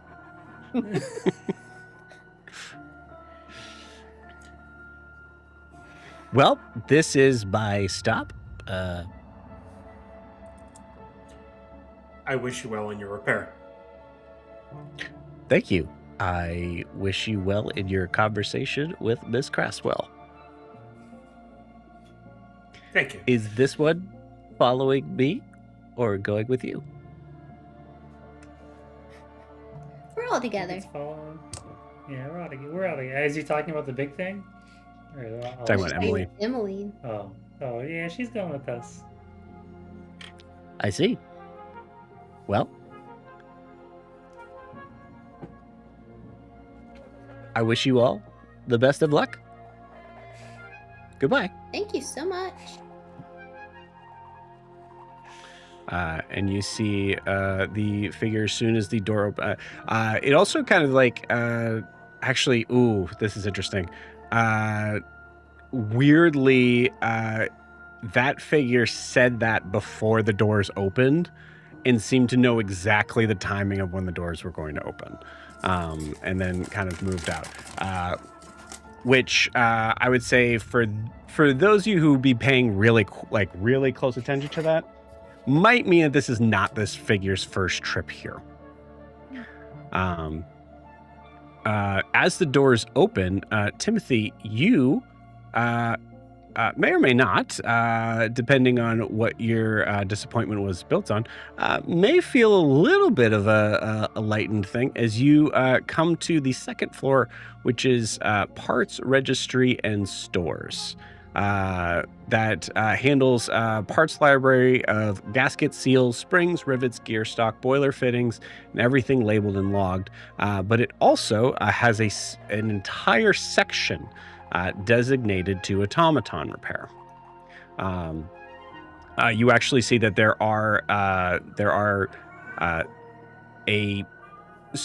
is a surprising amount of movement in that area. From what looks to be some brassborn fixing brassborn, and some human or elven fixing brassborn as well. It does feel a little not assembly line-ish, but it does feel like a little bit of like it's like an open format sort of thing. So there's a weird sort of like, I think just to Timothy, like you recognize like there's no privacy to like some of these automatons that are being like opened up and focused in on. So there's that factor that would maybe only apply to Timothy's kind of perception, as well as Emmeline's, but Emily might be a little more used to it. And you do see over the there is a very large beam.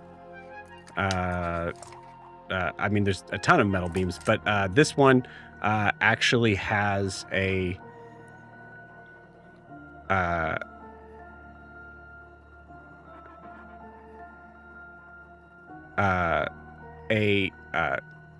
engraved sort of sign in it that is in all caps. It says, "Bring proof or bring tools."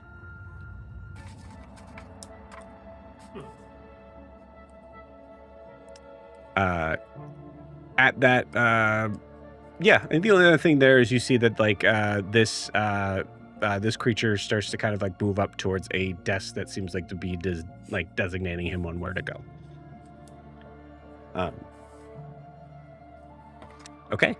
Yeah, and with that, the machine that was next to you as well is being carted off as well.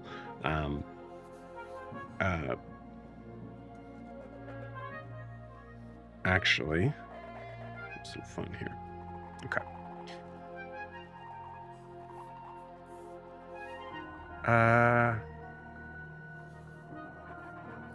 It's going to take a little bit for that machine to get off of that second floor there. So you actually do have a moment here to sort of like get a vibe of the second floor. while I'm pulling something up, is there anything anyone specifically trying to glean or focus on? I'm trying to see if there's way more people that need repairs than there are the ability to repair. And the assumption would be that some of these don't get it, and so now they get decked because of it. It's a good question. It doesn't look like... I'll tell you this. It doesn't look like this floor has any clear sign of a decommissioned area.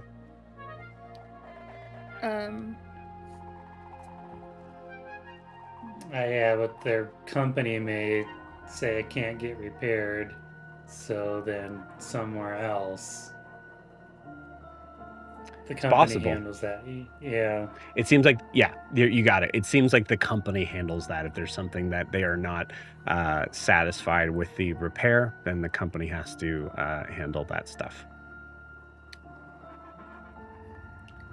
Emily, Blair are see. there- Sorry. Oh, sorry. Emily, are there Fastborn that don't have company representatives to help them get a repair? Yes. I'm one of them. Yeah. And so you have to like pay out of your pocket to get repaired? Or you make a friend who's a blacksmith. I am both. Or at least I can be. And I can fix, if you got a problem, I can fix you. Actually, Emily, a notable sort of thing for you be aware of, like in this specific moment of what Ross is actually talking about. You can't really, as a Brasslight, you can't really pay for your own repair. You have to go through what is essentially a sponsor program. And the weird thing is you pay them, and then they say that you are now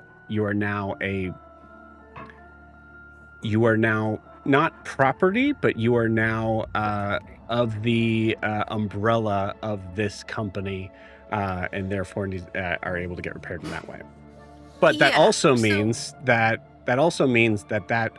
sponsorship, those sponsorship sort of places, are very dirty. They can jack up the prices. They can do whatever they want. So, you make friends with a blacksmith, or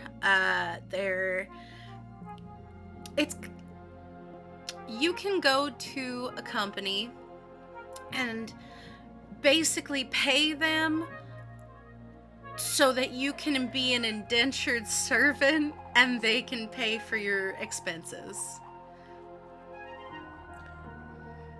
Yeah, why not? So you need to get repaired from time to time. Yeah, this is Do you surprising. not? Again, he just Timothy, he'll- kind of gets quiet and moves away. Yeah, Ross was I mean, saying we Timothy just also- kind of heals himself. I mean, we all. By himself. That's okay. Oh, you guys are giving your whole character backstory in the first day. All right. Okay. I was gonna say that you also, it's kind of the same process to like re-up your ignite. Play a little but hard to get, gang. Excuse me? What? Ignore that. Ignore that. This isn't They're a really- I'm one not shot, going guys. Damn it, she can't just say that. She just, since the doors are still open, she's not gonna just respond to Blair with, Yeah. I'm not going to do that. She's just gonna, like, stop, take a very perfunctory, not necessary deep breath, and go, it's a lovely day we're having. Yeah. It's a lovely day we're having.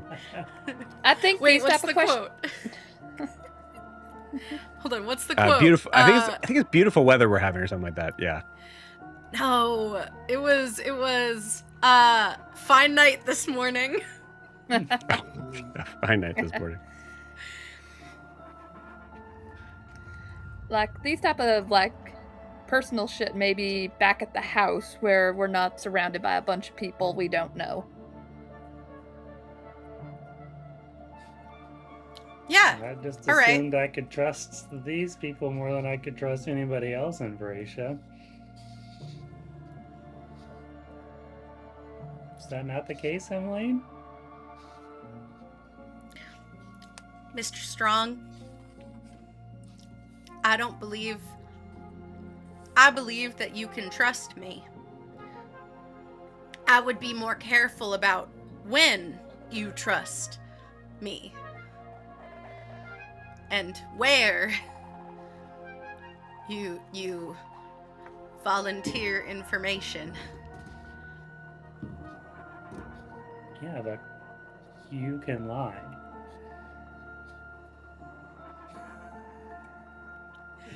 Bruh! Emmeline just, bruh! The doors are open! You are so gonna get me killed! Alright, so I'm gonna cast Vicious Mockery. No, I'm gonna cast... Do it! Not Vicious Mockery. She's gonna... Yeah, dude. She's gonna cast Charm Person? No. I need command. I need the command spell. God damn it. Timothy's actually going to put his hand on Ross's shoulder, and he's going to lean in to whisper into Ross's ear. You're making her feel very uncomfortable. Visibly. Maybe in private. Okay, she doesn't know you well enough yet. She'll learn to be She's safe not- around you soon enough. She's not what I thought she was. She's something. Later, we'll talk.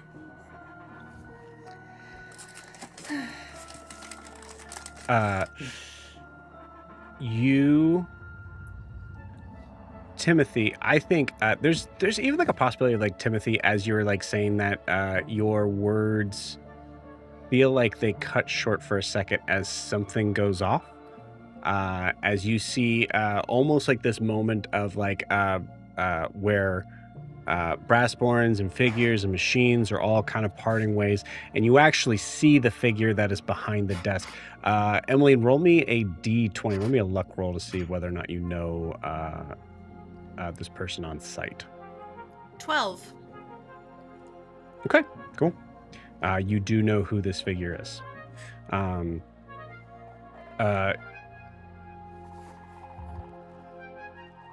Timothy, you see a figure that is weirdly sort of lifelike in terms of having the mask. You see the movement that she does with her, the movement of her lips seem to work with the voice that she's presenting. Her eyes, there's no eyebrows, so it does look like it's like a little bit of like eyes are moving inside the, inside the parameters here. But one of the more lifelike sort of brassborn than you've seen, except for one other time in Vraxia.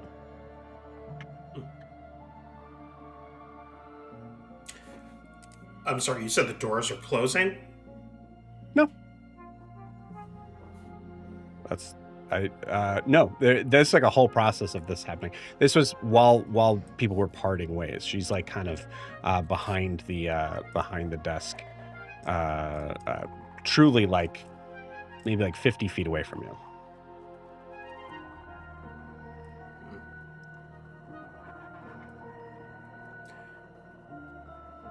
I'm going to turn to Emily. Do you know who that is? I do. Emmeline, that is Seraphine Coyle.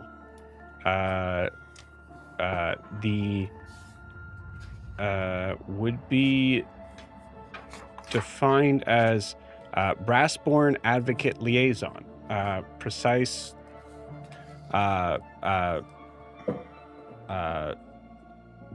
basically a Brassborn for the health and prosperity of Brassborn. I do know her. More I know of her. Her name is Seraphine Coyle. She is a kind of ambassador for Brassborn wellness.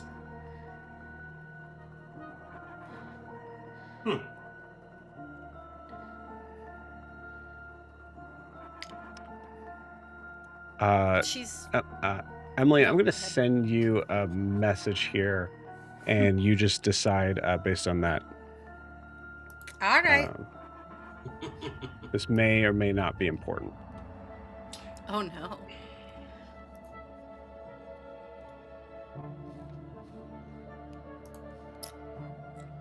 Oh. Heard? Don't think she'd say that. Cool. I'm gonna look to Rasa. After we talk to Crasswell, I wouldn't mind stopping here for a few minutes. Would like to talk to Seraphine. Okay. We can do that. Yeah, maybe have a plan after this.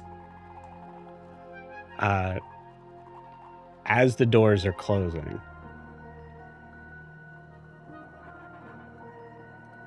Timothy, as you finish that sentence, you notice that it's one of those like kind of freight elevators where there's side doors and front door. So like one of the gate sort of doors are closing, and you see just a very slow sort of movement from this figure looking in your direction. And this very knowing look. And with that, we're going to take our 10-minute break. See you guys in 10.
Okay. So, the freight elevator's doors completely close.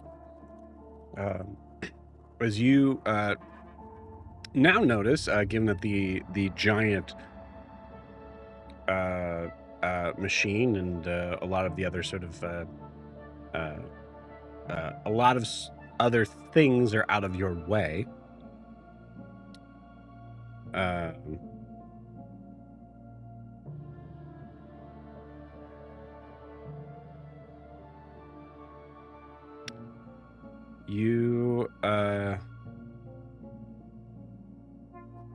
You see a figure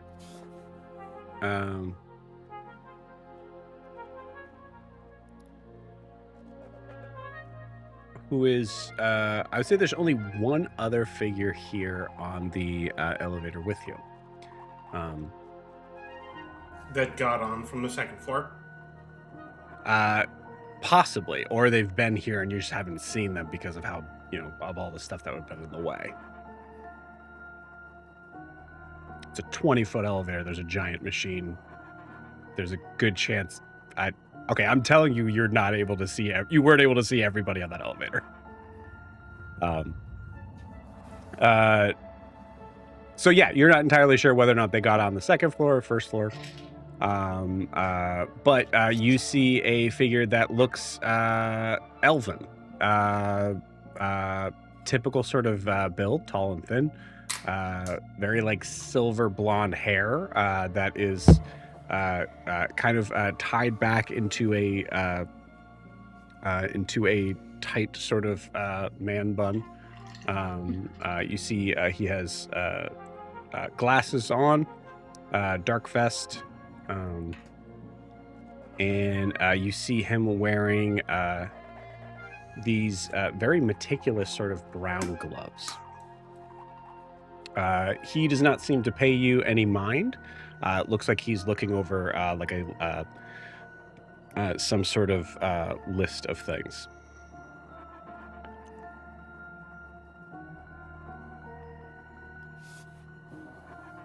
Oh, I didn't see there.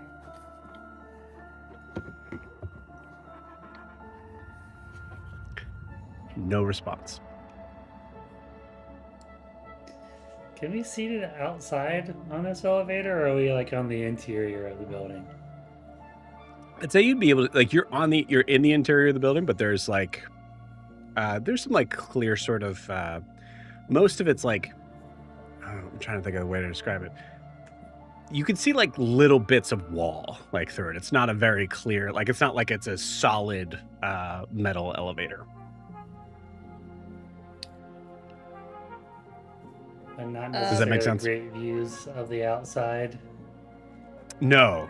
And you are sorry. Okay. You are inside. You are in the interior there as well. So yeah. Okay. Blair will say to the guy in Elvish, how's your day going?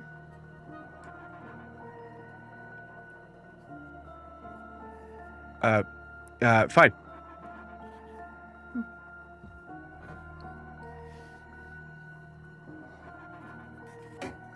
Seems pretty busy out there. Is there like a pile up or not a lot of people at Sorry, work? I just really need to pay attention to this for...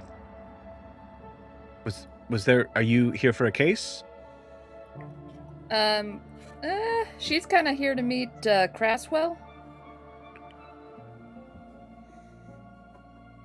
Puts the paper down.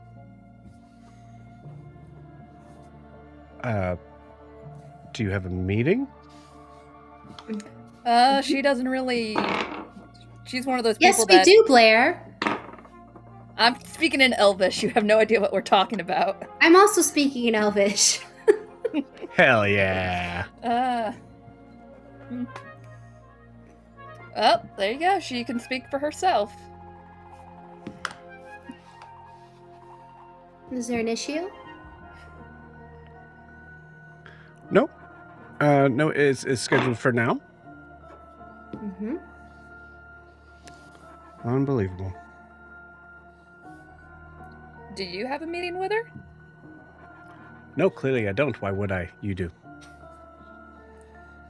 Maybe the secretary double booked us or something. We promise not to take too long.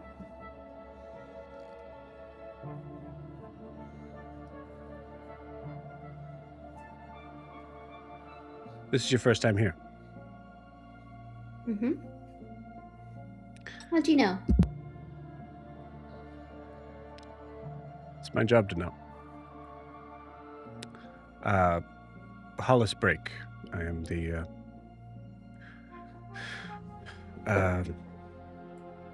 parts registrar. I am the parts registrar. I am the...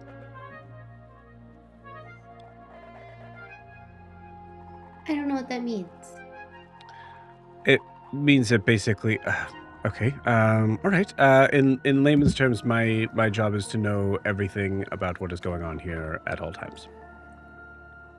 Wow. That's a like good the job from what foreman. I've seen. No, not like the idiot downstairs. No. Very different.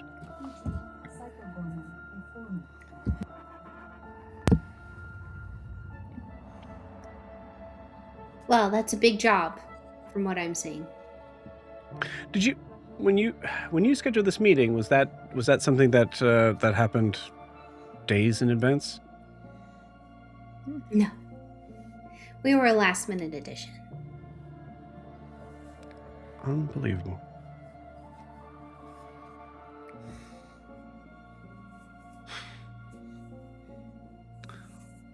I wish you the best of luck. What are you doing here? What are you talking to her about? Oh, I've just got a couple of messages to deliver. I'm more of a glorified courier right now, but hopefully the meeting will be good. Productive.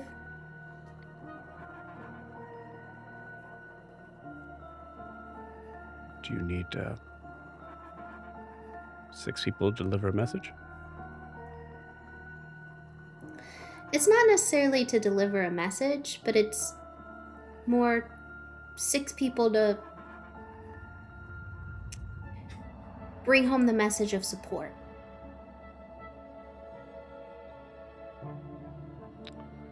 Right. All right. Oh, rolling low. Very good. Well, you know what? If you see Miss Crasswell, if you could tell her that Hollis Break, her parts registrar, is in needing to be speaking with her. We will tell her that, for sure. Great. Thank you. Do you know what the deal is? Why everything's so backed up, though? It seems a little inefficient. Claire! I mean, I think she's phrasing that poorly. I am. Sorry, I had a very bad conversation with someone just before you got in or out, or where's here the whole... Did you hear that thing that guy was saying? About... I'm just a little pissed off about how people apparently see my former work.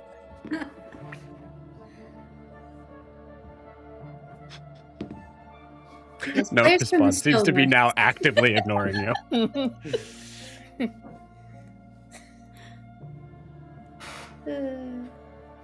Okay.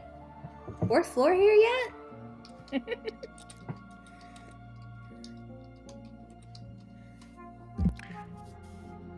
We're heading to the 3rd floor.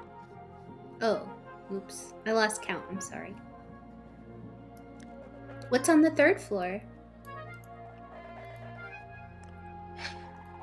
Look like 2nd floor's parts.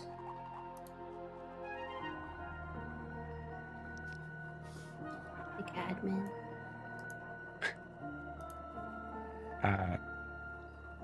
3rd floor is for claims and counsel.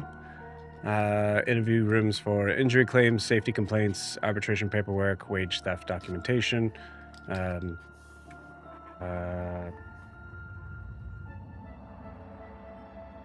There's the a small important admin courtroom. stuff. Courtroom? That's interesting. Yes. Are the automatons allowed to bring suits?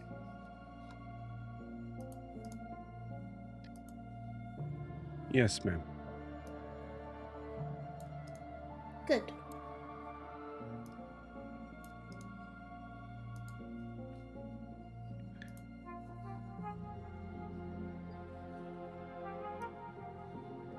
Who's the judge?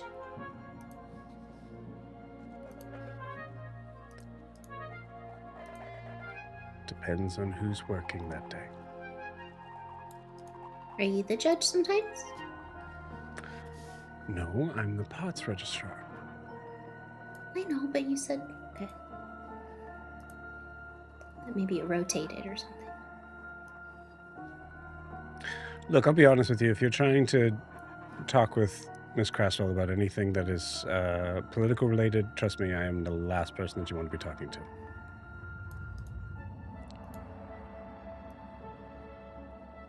You know, Oh, the parts registrar isn't. Yeah, you see him kind of like put the thing down for a second as he kind of gains momentum here on this. It just goes, you know, and because the thing is that in my opinion, what would be best for Miss Crasswell in the organization that she works for is to recognize that the work that is needed needs to be here and now, not as some sort of dream on the wings of a. It's. And what would you say? There's a lot of work to be done right now. That's apparent. What would you say if I told you that we're here to make that not a wing and a prayer?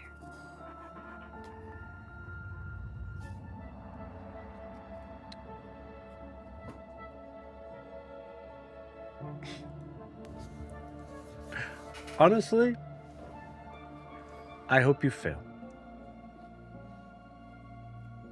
Because if you don't, then Amelia Crasswell becomes chancellor, and that means that someone else takes her place.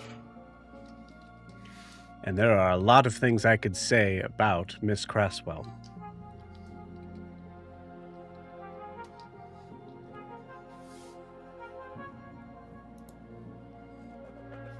But she is irreplaceable here. And I have the facts to prove it. It's good to know.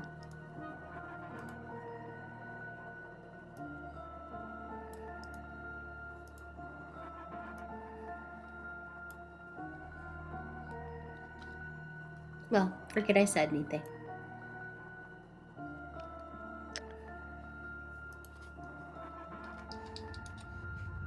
I will if you will. Forgot. You feel the elevator kind of come to a stop. Doors start to open. On this floor, it is as described. You notice that that same sort of like kind of like front sort of table area of like being able to kind of get an idea of designated where to go, but you can see just beyond, it almost looks like there are rows and rows and rows and rows of just these separate sort of essentially like office working cubbies of what looks to be figures that you see are kind of coming in and out, and some of them are I will say this, none of them seem to be brassborn or automaton in general, but some of them are like, you can definitely tell that there's a couple that are like limping or missing a limb, or like a lot of sort of like situations of what is clear to be a factory worker that has been down on their luck and is trying to work to be able to is either trying to work there because they found a job there, or they are trying to finalize injury claims and other stuff.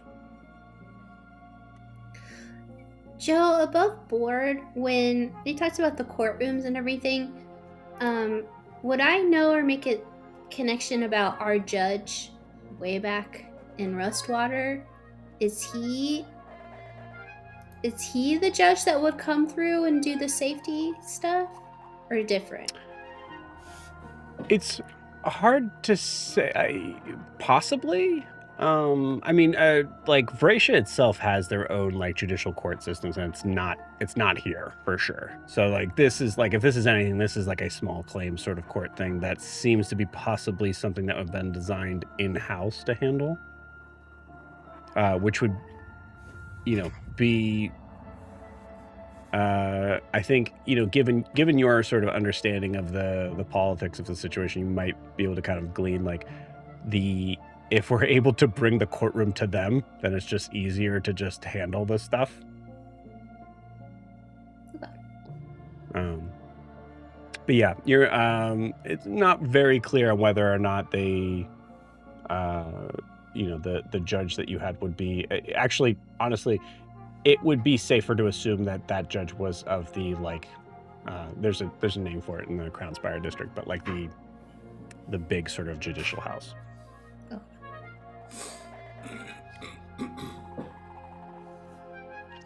All right. Unless there's anything else, that third floor closes, and you guys are alone. Well, this has been quite the journey. Interesting seeing behind the scenes. Yeah, have you ever been to Small Claims Court or Dingy Court, Emmeline? No. I don't work in a factory, and up until today, I was very good at being a programmed automaton. Wait, you weren't even posing as a brass board? Crazy. Okay. Who was falling Listen, for that? I get the confusion. Listen, I understand the confusion, but an automaton is an overarching term for, and she's just gonna go into the etymology of this. Okay, well, Timothy doesn't always tell me this stuff. Okay. Fine. So here's the fun thing about that is that, Timothy, you hear that, and you actually know that, technically speaking, that's not true. But how Emmeline would understand it does make a lot of sense, because that's the stigma that Vraxia has wrapped themselves around, as that automatons are everyone. And Emmeline, you would That is like what it would. you above board said. I know, because that's what your character would know. And at this point, it's much easier to just say, "No, that's what this is," than to say like, "Well, that's true, but you're welcome to the real world." Exactly. Yeah. And there is a lot. There's for the record, Kay, there is a ton of stigma that is wrapped around the titling and what's the word? Branding. Not organization. Classification. No. Yeah, classification. No. That's it. Yeah. Yeah.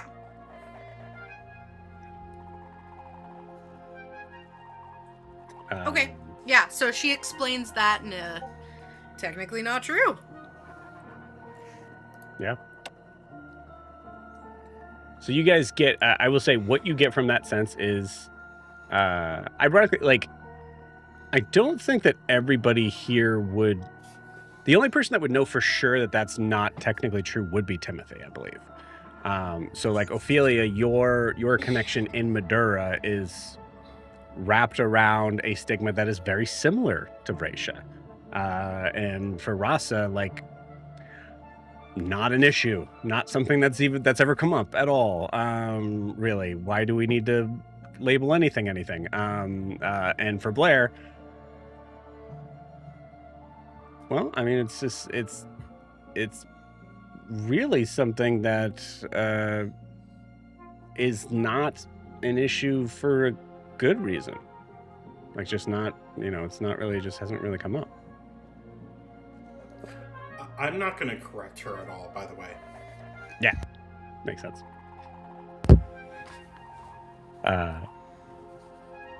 Okay. Cool. Emily, notably, considering how you how we had introduced your character this session beforehand, the way you came up and came down was separate from this freight elevator here. Great. So she is a little bit lost. Yes. Vibes. Yep. So much for being a tour guide, guys. I mean, you also can't, like, we know that, like, you were there in the dead of night, like, there was a little bit of a different situation for your, I don't know. your setup there. I feel like a Brassborn might know their way around the dark. It's up to you. I'm giving you that as like like you don't have to know everything here. I was heckling you, Joe. Oh, okay, got it. Okay. Let's see who.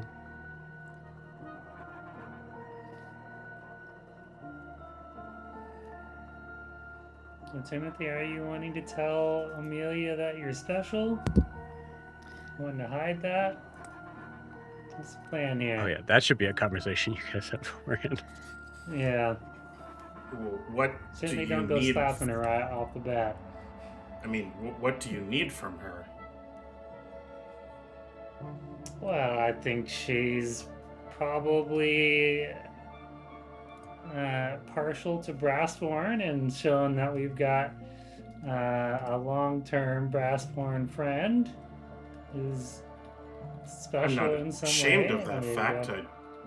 I mean, if it's applicable, absolutely. I don't have any qualms with talking about that.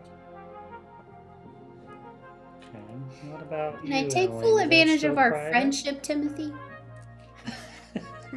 To Take make advantage.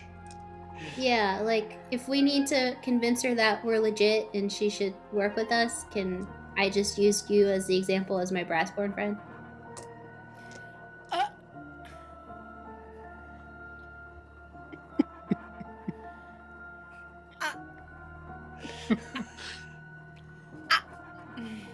Go ahead. Well, Em. that Say your one mind. guy said that she likes Brassborn better than people, so if Yeah. we're friends with you, maybe she'll like us I mean, more. Timothy might be the best front man for this.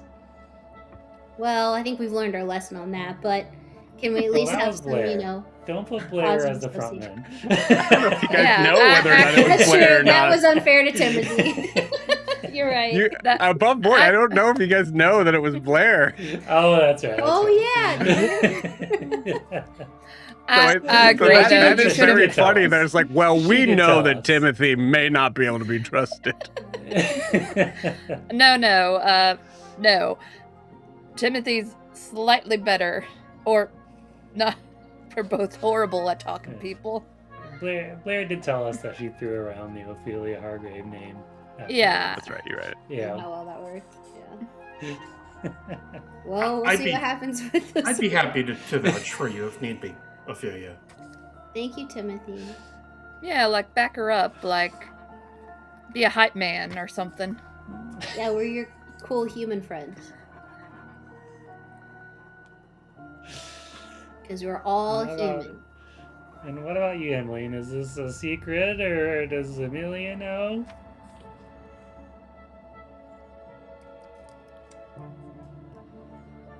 I Rasa? don't think so. Rasa, respectfully, Fuck off. you 5 people, including Lysandra, are the only people in my entire world that know. And I am afraid, deathly afraid, of what happens to me if you keep saying it. I am a normal Brassborn that abides by the laws of my programming. at least go with that while we're in other company and outside. She doesn't have the guts to say it here. Well, How are she you gonna make probably a will. change? Can get her killed, Rasa. She keeps saying this over and over again. Being with us can get her killed. Shh. Why would I give the universe more reasons to kill me? Rasa! I think this is like becoming a panic attack for Emmeline. Like, I think she's literally like pacing in this elevator. Or are we out of the elevator in the hallway now? Like, okay, I think she's just pacing in this elevator, just, Rasa, why would I give them more reasons? Timothy's gonna just put his hand on your shoulder. Calm. Just calm. The player wants to say make me. The character will just I'm calm down. I'm pushing her to see how far she can go, Timothy. If she can Yeah, change... but Rasa, you're kind of being a dick right now because she has specifically told you several times. Oh, guys, I don't want there to be any mistake that we're going in to do something dangerous. Whether we're And friends, if we do something calm, we're allying ourselves with somebody against the Chancellor. Yeah, but you're trying to get her to say a secret that isn't yours to tell. That's, like, really kind of a dick move. And she's gonna be safe. She's gonna live a fluffy life, being obedient because of it. I'm so excited for what's coming up here. You feel, at this point in the conversation, you feel the elevator rest. I know this is too late, but as Blair's thinking Hey, about it, Joe. Okay, go ahead. can Blair just look around and see if there's any listening devices now that she thinks about it in this elevator? Yeah, give me an investigation Hey. check. Also, possibly an investigation check. Joe, is there an emergency latch? Or like an emergency stop button? Of course, yeah. Great, can I hit it? You can. Yeah, I would like to hit the emergency stop button so that this elevator doesn't open, because I would really like to cast Shocking Grasp on Rasa. Okay, I want to clarify something to you on this. If you do that, the entire elevator is shut down and everyone here in the tower knows it. Rasa said we're doing something dangerous. Changed my mind, dude. Okay, Can we roll initiative at least? sure. Yeah, absolutely. Yeah, everybody roll initiative. That was a 24 for investigation. Oh, that's such a good investigation. I'm not trying to throw us off course that much, honestly, guys. No, Like, you have your right. Blair and Sarah Rasa! understand. Rasa's being a dick.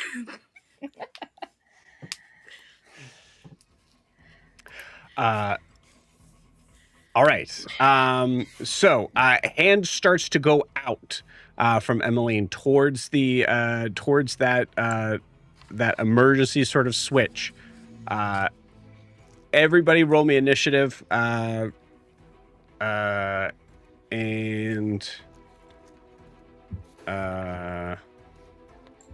we are. So the assumption initiative-wise is that everybody would know what's happening. And I don't think that's necessarily fair. So I do think there is something I'm going to have you guys do after your initiative when it's your turn. Ophelia, what'd you get? 15. 15. Rasa? 16. 16. Timothy? 16. Okay. A point of order, my investigation was a 25 and my... I heard you. Okay. What's your initiative? My 24. I rolled 2 19s. 24. Nice. Emmeline. Joe, I have a question for you. I feel like Okay. this is maybe... Give me your initiative first so I can get this down. It's a question about initiative. Okay. All right. Fair enough. Can I use my heroic inspiration to try and roll a lower initiative? Give yourself disadvantage.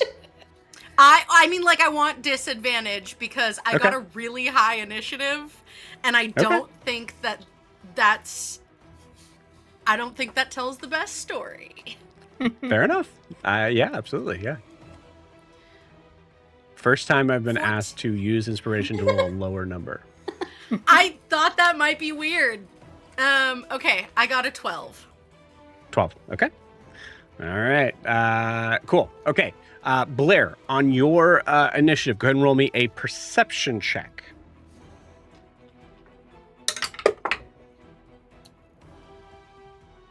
A dirty 20. I just keep rolling really good right now. Knock on wood. You see Emmeline reaching for the switch to emergency shut down the elevator. I doubt that's going to make any difference. Please wait.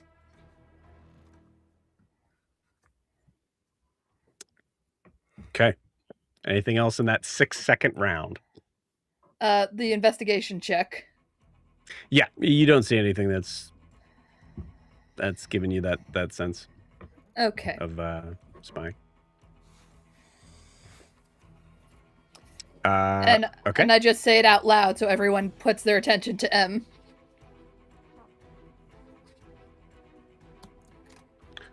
What you said was, I don't think that's a good idea right now, right?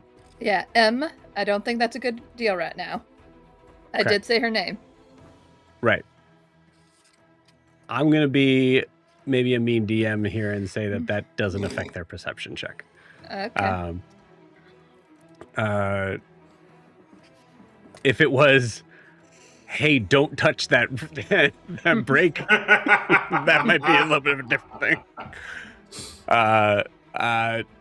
Timothy and Rasa, up to you guys, or we could do Dex, whatever you guys want to do. I'm good either way. Rasa, you have a higher dex, right? I'm 14. Yeah, I'm a little bit higher than you. Rasa just squares up to Emmeline and waits to see what she does. My bitch! Timothy, you're up. Do I see her hitting the emergency brake? Oh, sorry. Yeah. I completely forgot about that thing. Rasa, roll me a perception check. And then Timothy, roll me a perception check. Okay, that's a 12 for Rasa. Okay. I do think it makes sense that you're like scoring up because you realize you kind of feel like Emmeline has like shifted a little bit in position, maybe, and you're focusing more on that than what she's reaching for. It's an 18. Yes, you see it. Yep.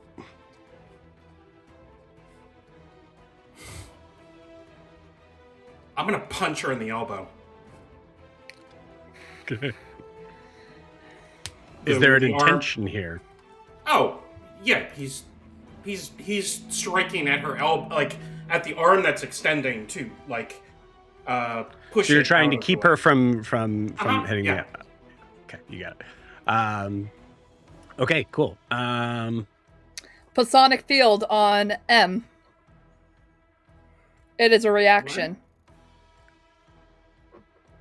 Okay, what does that do? If it just gives her... I was hoping it was an extra hit point because I haven't used it in a while. Nope, it just decreases the damage, but that's... She has fragile don't arm. think Timothy's doing damage. Oh, okay, he said punch her in the arm. I'm just... Right, this is why the intention is going to be probably the first thing you want to mention, and then this is how you're doing it. Okay. So the intention is to block her away from actually get her hitting arm something, out right? of the way of... Yeah. You got it. Cool. Yeah, give me... this is a tricky one. Would it be an unarmed strike or something different? Yeah, I think it's a grapple, right? Like you're kind of... I mean, you're not grabbing the figure, but you are kind of keeping them from doing something. Mm-hmm. So grapple might be probably the easiest way to do that. So yeah, unarmed strike against, so this is 2024 rules. Unarmed strike against Emmeline's AC. 26. Oh yeah, Oh, dude. man. Yeah, Emmeline's AC is a 14. Cool. I'm going to so look at then- her and say, don't do that. Emmeline, you have to make a... Oh, eventually this is going to stick, guys. Strength saving throw? I think she can one choose die. athletics or strength. I So think. she gets Sorry, to choose. It's either Thank you. a strength or a dex. This is so and- much more complicated doesn't than it should be, matter, in my guys. opinion. Guys, I'm just gonna Hey. tell you, a nat 1 makes it not matter. No, we're doing this just so that maybe at this point it'll get stuck in my fucking head. So- It's a strength or a dex. Strength or dex. She chooses which, and the saving throw Cool. is 8 plus your 8 strength plus- modifier plus your proficiency bonus. so that's 16. Okay, cool. Yep. So I guess Yeah, I rolled a technically nat 1. Yeah, you're okay. Okay, cool. Oh, okay. Successfully So grappled. 2024, it actually says there's grapple and then there's shove, which is this is kind of a shove. I'm just shoving her arm. Yeah, well, I don't know if this is 2024 or not, the change on that. It used to be that you had to grapple to shove. Or, well, I think you. To to shove I think you you could someone hit on down, that you one. had Now, to. now you could do Yeah. you could either do damage, grapple, or shove. Cool. I'm coming. Yes. So Timothy says, "Don't do that." I mean, honestly, the easiest way to sort of probably handle this is say that you're kind of like basically just pushing her away from the thing, Mm-hmm. right? Like literally just moving her body away from the, Yeah, that would make sense. Cool. All right. Oh, this is funny. Cool. We'll say that's Timothy's turn. It is now Ophelia's turn. I'm gonna roll initiative for the door. Cool. Did I see any of this, or Roll me a perception check. Thank you for checking. okay? Do I get advantage since Timothy? I would say you get advantage. Timothy literally is now shoving Emily out. Okay, well, that wasn't great. That would definitely do it. A 15. Okay. 15. Yeah, I'll give it to you. 15. You here's what you see. You see Timothy all of a sudden just shoving Emmeline away from the area that she's at, and you see that in between them is that switch to that like emergency brake switch. Okay, if Ophelia sees that, then she's gonna cast command on Emmeline, or at least try. Okay. That is This is gonna be a so interesting. Wisdom 16 saving throw.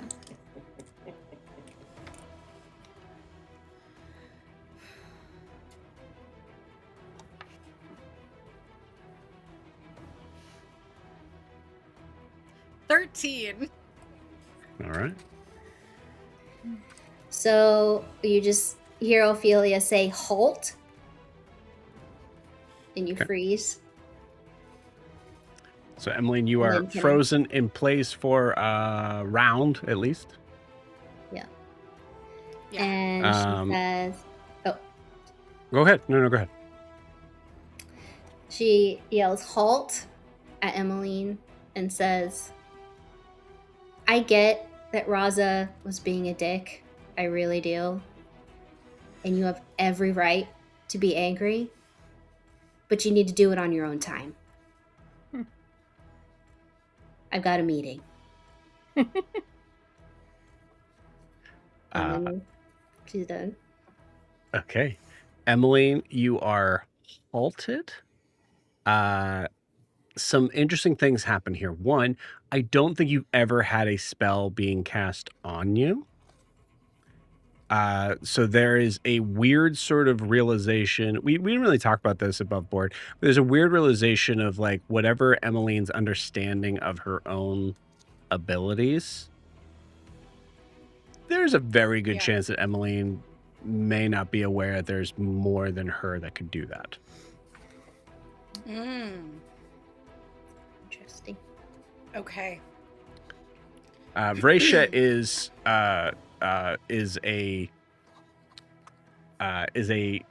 an area that has moved beyond magic in some ways. That would be a lost art, essentially. Heard. Okay. All right. Bet. So, on your turn, I mean, it is your turn, but you Okay. cannot take any actions or bonus actions. Great. Can I speak? You absolutely can. I think there is something in her that is like. I think as she is halted, I don't think the shove upsets her. I think being halted upsets her, but I think that the first. Oh god, she doesn't have facial expressions. Never mind. Gosh, crazy. I think she's gonna do the like really eerie thing of turning her head very slowly toward Ophelia.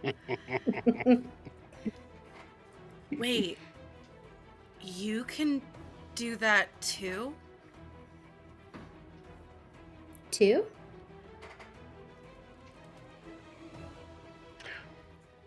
I thought And you the were just door's a open. girl, Emmeline. The door's Gwen's open. gonna be so and mad. The first thing you guys see, the first thing is a figure whose back is towards you, but as the elevator doors are opening, is turning in your direction, seeing. Man, I'll tell you. I mean, honestly, if it was a full grapple, that would be clear. Just a little bit of a confusing situation. As the figure turns,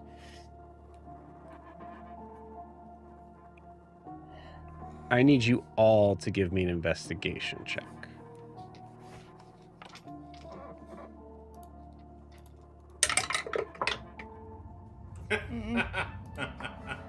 I got 18 for Rasa, not bad. Beautiful. 19. 9 for Blair. 7 Actually, for Ophelia. Tactical shift. Let's get that a little higher. Wait, how fun is this investigation? Should I use my inspiration? No, I shouldn't. I still got a deed to get. Priorities. Yeah. Using tactical mind. Yeah, sorry, tactical mind. Got it.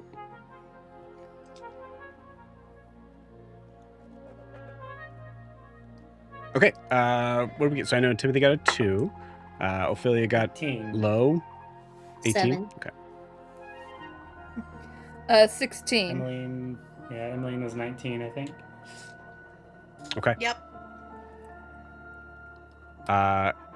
Incredible. As this figure is turning,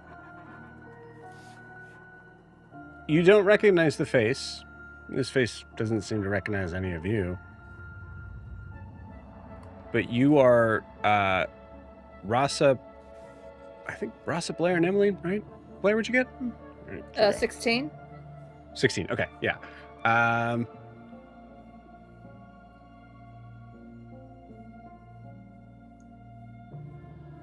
Actually, I think it's just Rasa and Emmeline. Both of you recognize that this figure, as they turn to look in your direction, is absolutely packing heat.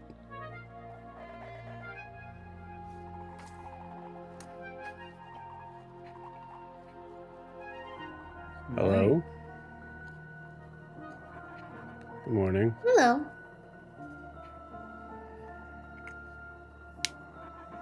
Believe we're on the right floor. 4th floor, right? Do you have a meeting? Yes, with Miss Crasswell.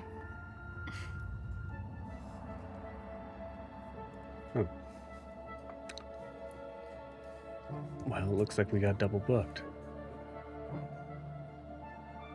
Surely not. It's a possibility that I screwed up my schedule. Possibly. You've traveled an awful long way. I'm gonna step off the elevator into the hallway. What makes you Same. say that?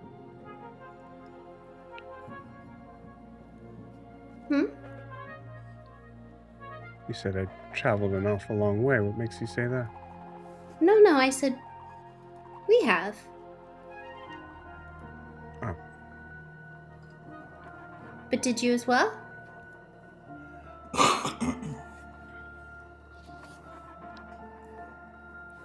Used to having to be on my feet. Apologize. I've been looking around for Miss Crasswell. I don't see her here. But seeing as it seems that we have a confusion on scheduling, maybe I'll just reschedule. No, I'm sure if you stick around, we can fix the mix-up. Hey, Yes, go ahead. I would like to see if this person is... I'm getting the vibe that this person is about to shoot up the SRT. Can I roll an insight check about that? Like, I want to know if I think that he's trying to, like, assassinate Crasswell. Okay.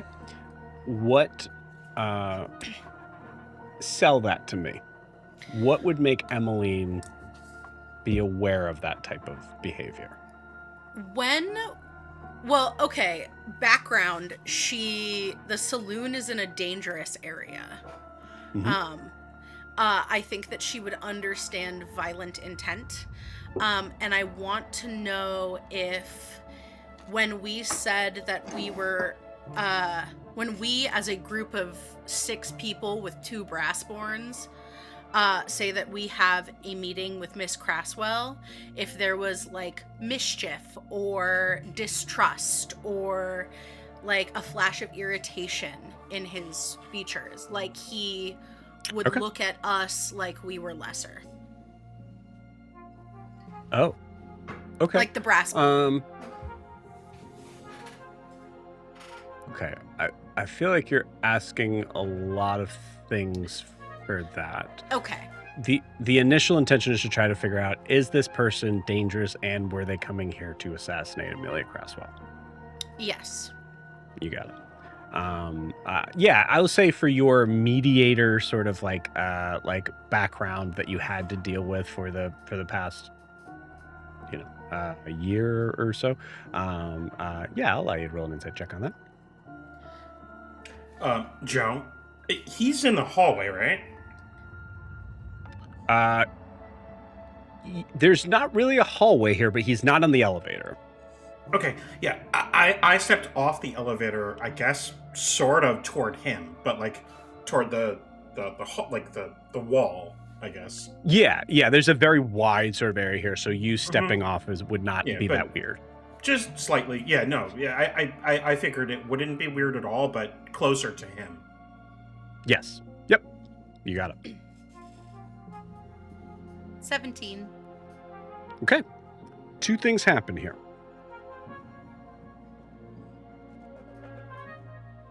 The door behind you, in an area of like a moment of like, you haven't even had time to really kind of glean what's in the background of this person.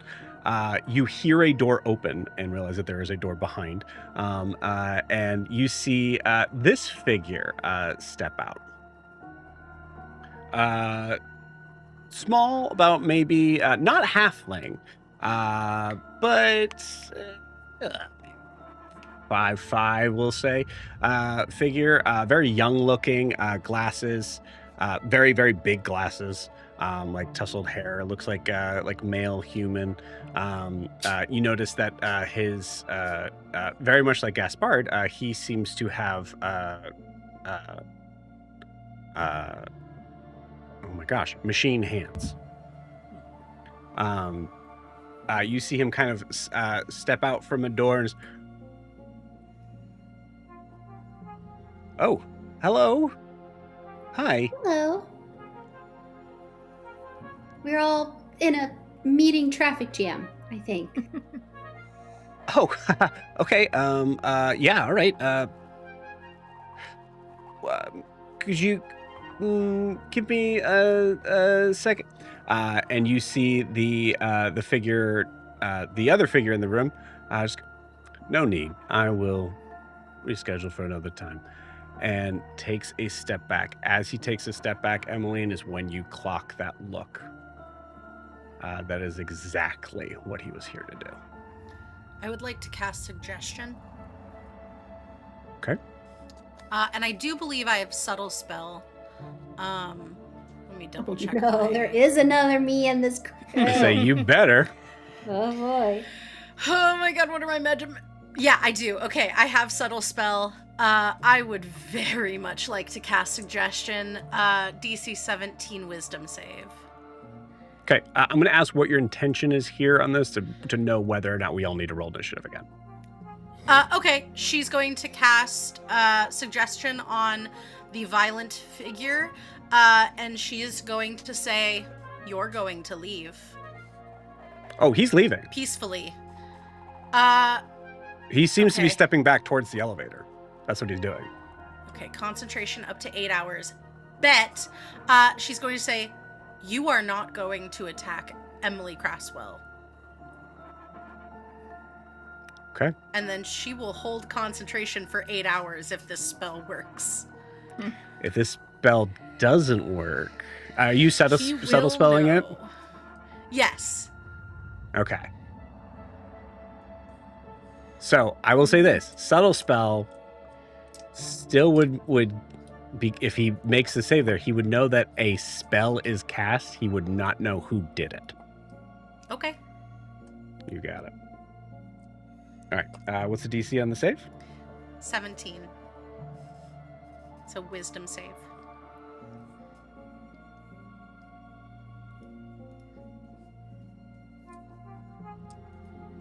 Is this a box of doom roll? Question mark?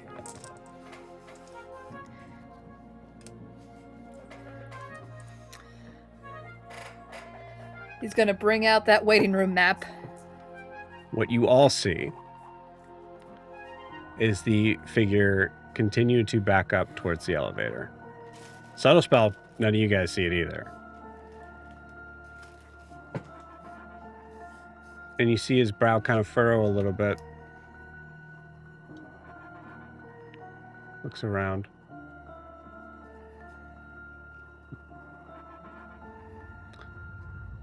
You all have a nice day.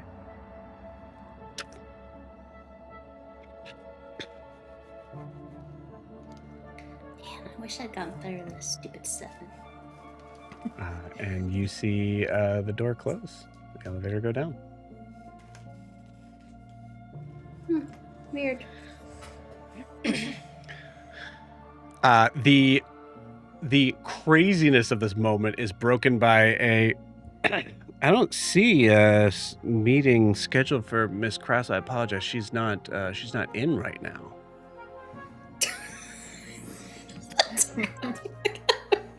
Sorry. After all that, guys. I love that Rachel / Ophelia is about to have an aneurysm. Yeah. Is she Oh, out we to were lunch? told that she was in. I don't. So sorry. My name is Pip. I am her assistant in pretty much all things revolving around what I assume this is, which is not. You're not here for a repair claim. No. Well, it's Yeah, nice to okay. meet you, Pip. Well, I don't know if there's a mix-up or we're just trying to get in with her. Can we wait, or how does this work? We don't want to be disrespectful, but it's pretty urgent that we meet with her. Pip, I believe that Miss Ophelia has a message directly for Amelia Crasswell. Oh, okay. Yeah, I mean, any messages I would be happy to relay to her. Please correct me, Miss Ophelia, but I believe this is for her eyes only. Yeah, unfortunately. I see. Okay. All right. Well, you know what? Let me. I'm going to see if I can get a hold of her, and then if this is, we'll see what happens. Did I interact with Pip at all last night? Oh, absolutely. And he's acting like he has no idea who you are. I very much like your hands. Yes, we have a friend who has hands like that. Oh, yep, yeah. Workplace accident when I was a youngin, they still work, sort of. So. Are they the same? same? Much more functional now. Than them not being there, yeah, absolutely.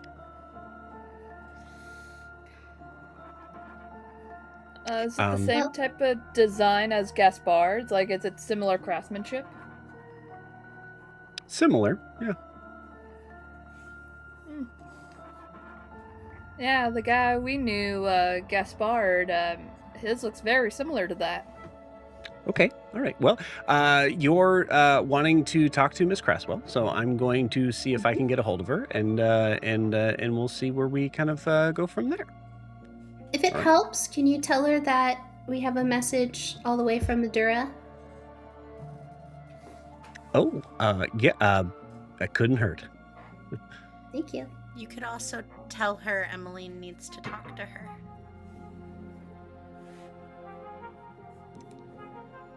Okay. Will do. And you see him. He does that thing where he like kind of like goes to the other side of the door and kind of closes the door. The last thing you see is his face. Oh my god. He's baby. I love him. I will protect him forever. Yeah. Emmeline, I apologize. I kind of misspoke. He was giving you the courtesy of the freedom of pretending that you had never met. Heard, and she shattered it. No, you didn't. Okay, the freedom of it. Yeah. Interesting. Okay, so it seems like you guys have a second. I'm gonna turn to Emmeline. I apologize for laying hands on you. No need to. I was about to kill Rasa.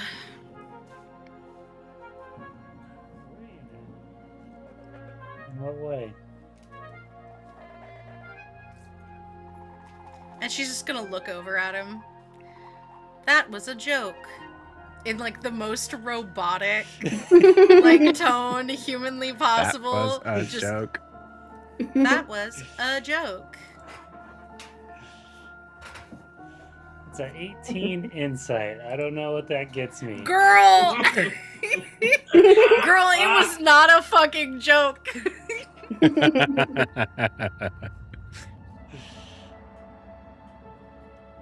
You get a little smile out of Rasa. To see what you can do.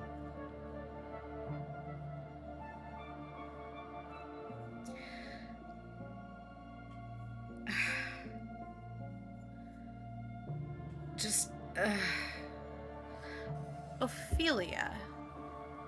Just, you can past.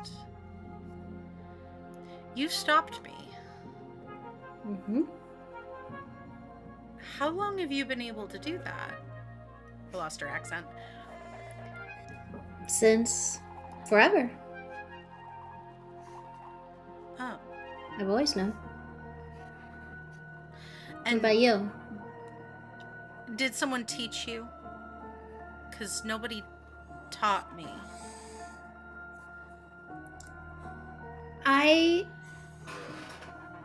My father didn't teach me the magic, but he did help me focus it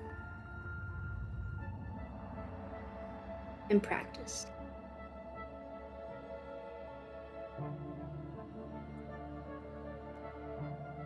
She's gonna get quieter and take a step toward Ophelia. That man was gonna kill Amelia. I thought he was weird. No. She's in danger. Why doesn't she have security? She probably thinks she doesn't need it because she's in the factory district, and who's gonna bother? Yeah, She's and that not a hour-long serious flight candidate. elevator ride is cools a lot. That of gas, I elevator bet. ride is ridiculous. Can I hear that? She's not Absolutely, being yeah. quiet. She for the Yeah. group. She's just not talking super loud. Emily, you're also reminded of what happened last night. Yeah. It's So also wait, you let an assassin just walk off? well, I didn't mean to. I tried to cast a spell. I don't think it worked though. Oh. Next time, just tell me. I can dispatch them pretty quickly. I'm not trying to kill somebody, Timothy. I'm just trying to You don't keep him need to. from killing someone else. Timothy would take care of it. That is a very effective way of making sure that they don't kill someone else. And drawing attention to more Brassborn. Also, I kind of already did. Well, I didn't do that, but somebody kind of did that earlier. That's when the last door night. opens again. Yay! That's a good moment right there. Okay, all right. She will be right down. Can I get you all anything? Some water, some ignite, some. Yes, please. I'd like some ignite as well, please.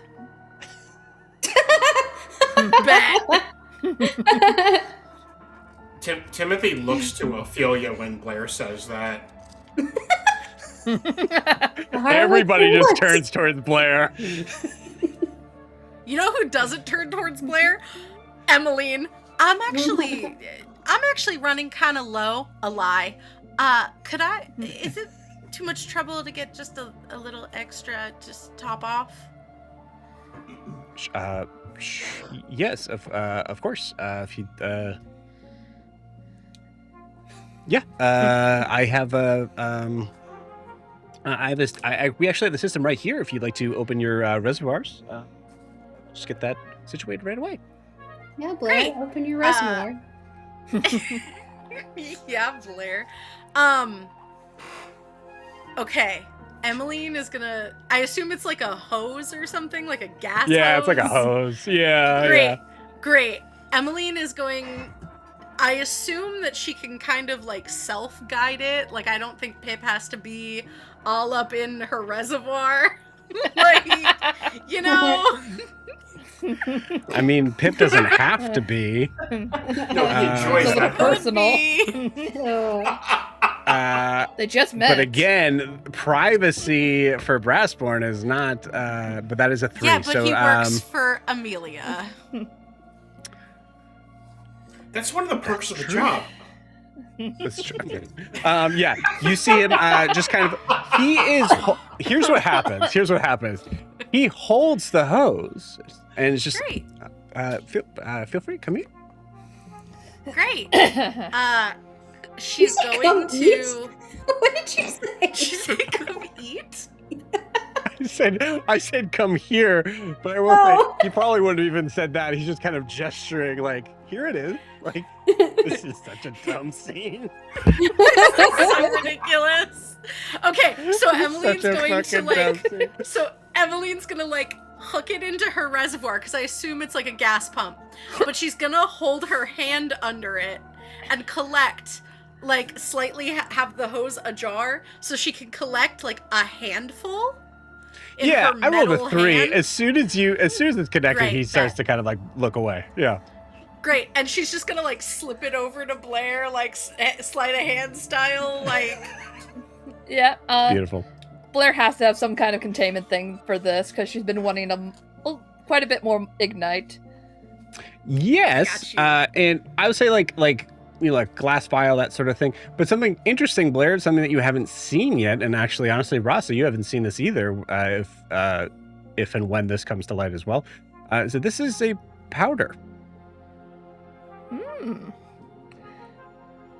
which is good, by the way, because otherwise it's a fucking bomb that you guys are passing from one hand to the other. Cool, dude. Interesting. This party's crazy, dude. Like, Yeah. pass a damn bomb. Hey, listen, real quick, Kate. Not the first time Sarah's been walking around with a bomb in her hand in this campaign.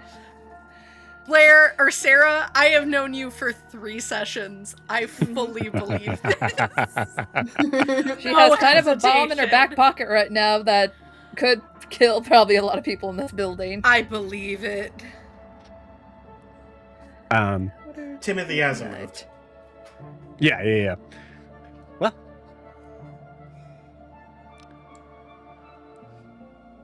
Thank you. Yeah, water for me, if you wouldn't mind. yes, Timothy, absolutely. you want a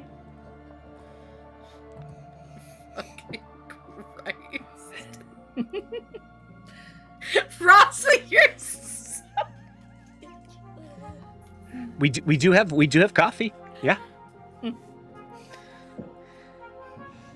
Ross will look at Timothy to see what he does. Nothing. Not to pick. I guess Big fat just the water. nothing. Okay. All right. Well, I will. I'll go get that. Go get that water. She should be coming down any minute now. Have you met Amelia before? Miss Crasswell, excuse me. No, she'll be a new acquaintance. Okay. All right. Well, just if I may, just FYI, she can come off rather strong-willed. And she is a very busy person. So if there is something that you're wanting to convey and get the message in, I would do so as quick as feels right for everybody. So don't ask her about the weather. No, don't ask her about the weather. No. She really hates small talk. It's actually something we've been trying to kind of work on with her for the nope, don't need to tell you about that. So I'll go get that water. Okay, thank you.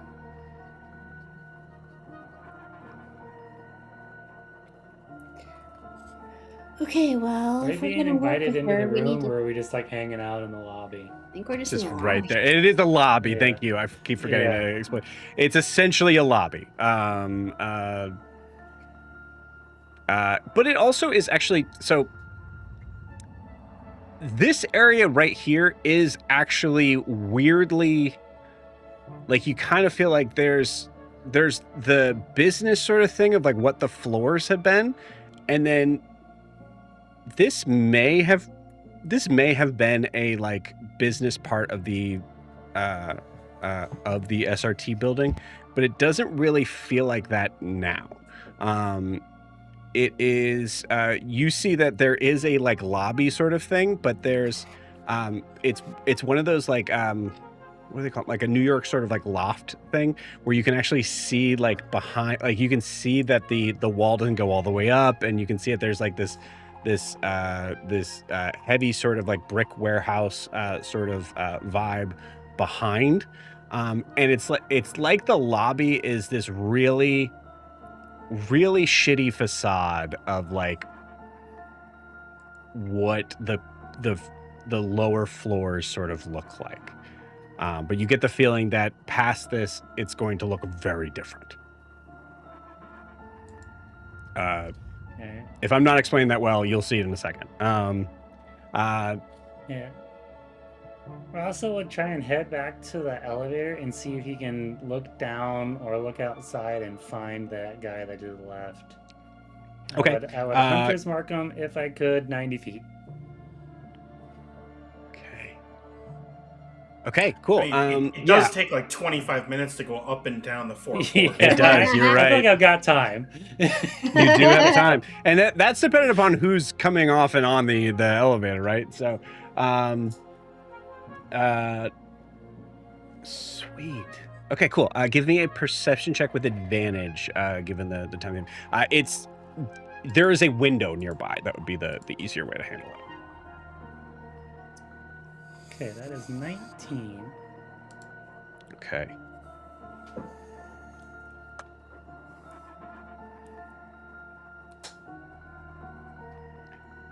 I had him roll with disadvantage.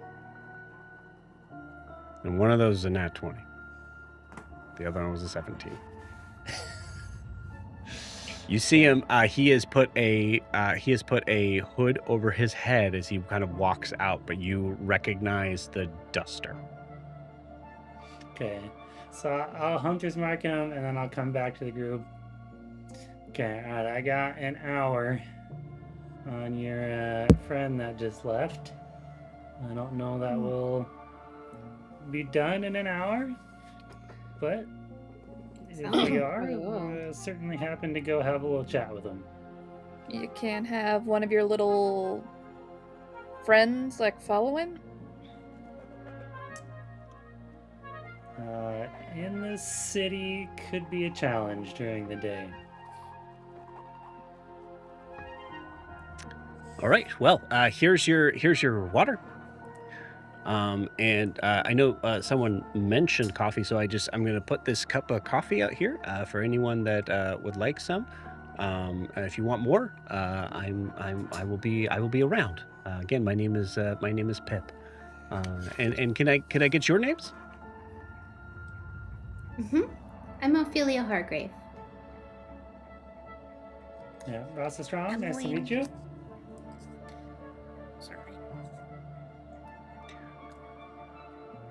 Ophelia, nice to meet you. Rasa, nice to meet you. Looks at Timothy. EVPO118. EVPO 118. Nice to meet you. Chelsea. What a fucking fake name. I love the pause before the Chelsea is so good. Chelsea, nice to meet you. And looks at Emmeline. Emmeline. Hi. Emmeline.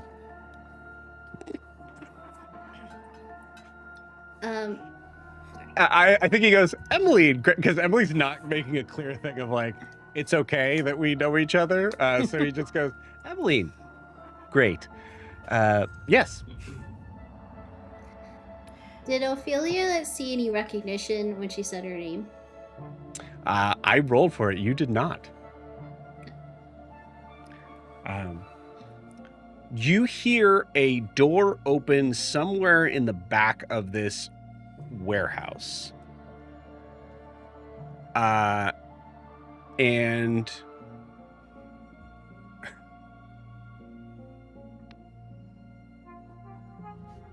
you start to hear a slew of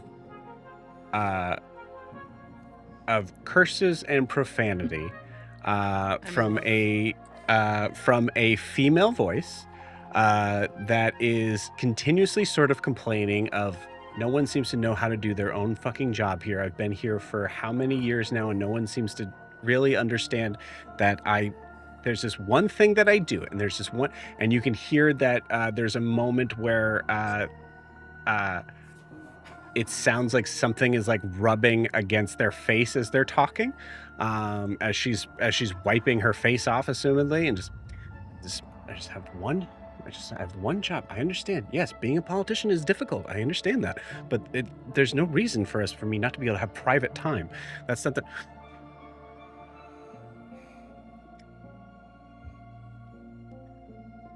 And you see Amelia Crasswell step up.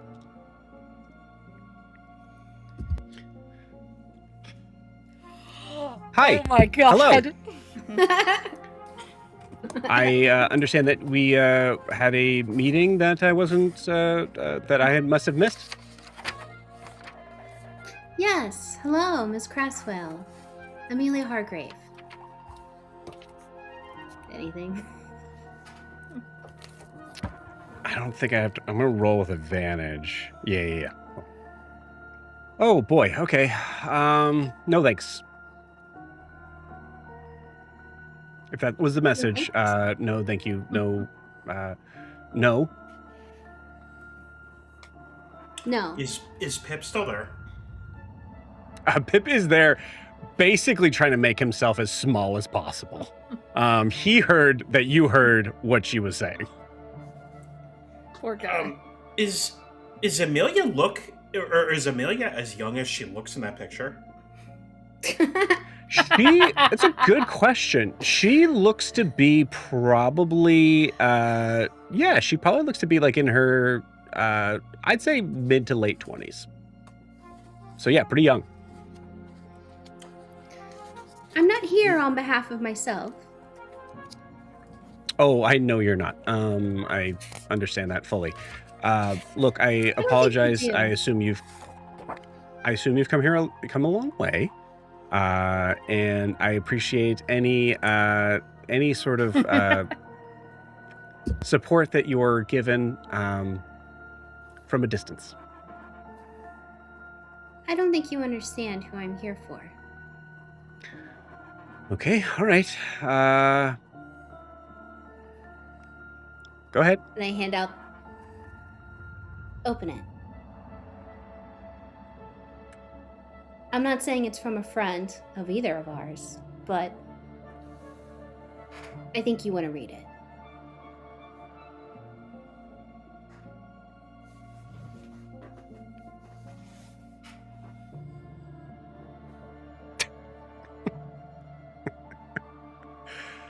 Okay.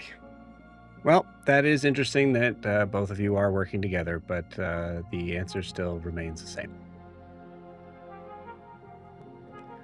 Also, I don't take kindly to threats, Miss Hargrave. I don't even know what's in that letter. Oh, really? Mm-hmm. Do you know who it's from? I suspect who it's from. He killed my ex-boyfriend shortly after that ex-boyfriend handed me this letter. Well, I'm very sorry to hear that. That is an unfortunate thing that has happened to you and your family and the... Quite frankly, pick up a cup of coffee and start drinking.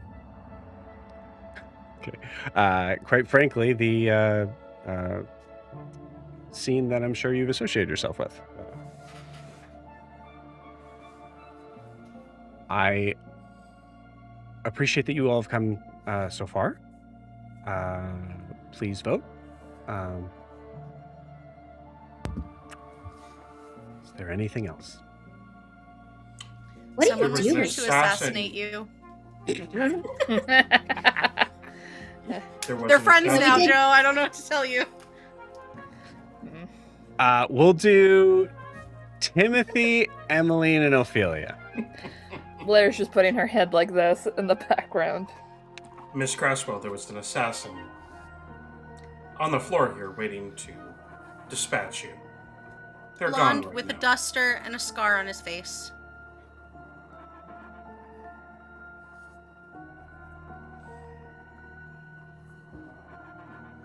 Your security here seems very lax.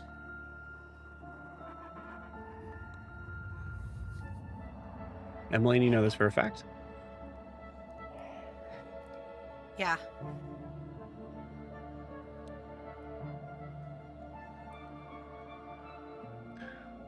Okay. Well, I guess you and some of my other advisors are correct. I will make sure that I up the security here. And why are you saying what's in that letter is a threat? When I read it, it looked like an offer of help. So you did read it? Of course I did. You think I just go around delivering letters, first of all? I'm Ophelia Hargrave. Second, if I'm going to deliver a letter, I'm not going to do it not knowing what it is. You know, there's a whole group of people that do that every day. It's not me. Emmeline, what is this? Genuinely, I do not know. The assassin, do you want him back alive or in pieces? I want to ignore said assassin, Mr. Do you have a name? He looks to Emmeline.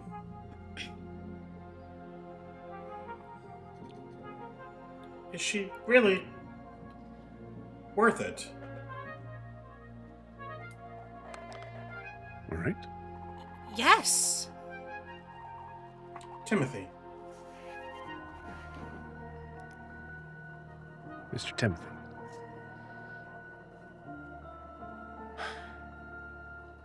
Timothy Cortana.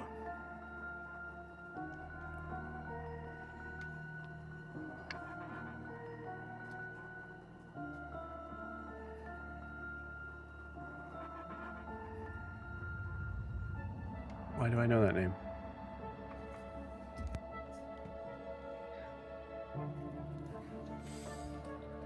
You?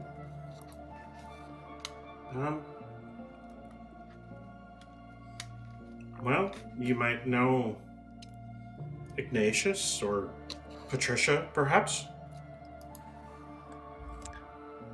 Or the ranch? Mr. Timothy, with all due respect,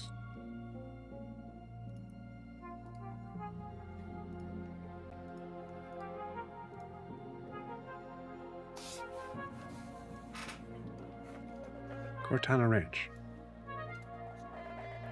Yes. Surprised. You know that. You're very. You know, what happened there was a very long time ago. I do my research on what needs to be fixed in this country, Mr. Timothy. And I'm very good at it.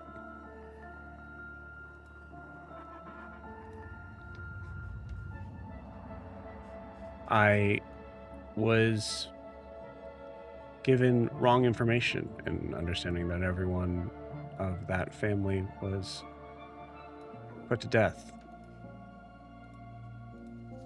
I was not I'm there. sorry that that was. I'm sorry that that was marked that way.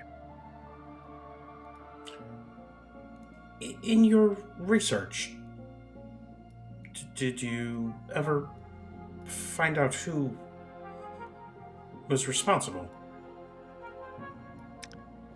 No. What I did find was an incredibly lax amount of involvement by the government to figure that out. Yes.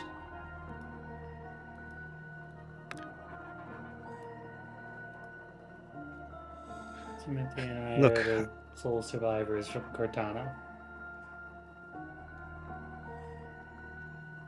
Say that again, Ryan. It's a little hard to hear you. So Timothy and I are the sole survivors from Cortana.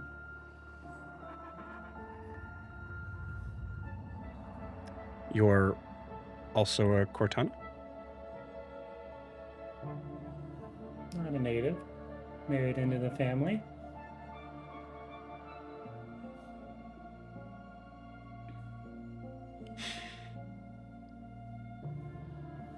also not documented.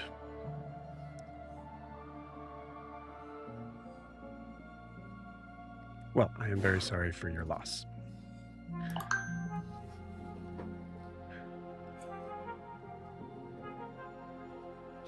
Miss Hargrave, I am very aware of the information that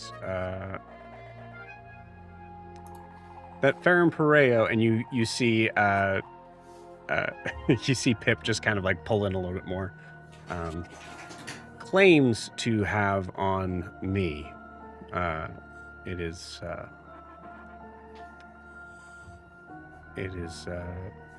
not a situation that I would like to have any sort of part in. My goal is to play cleanly. You plan to win playing cleanly?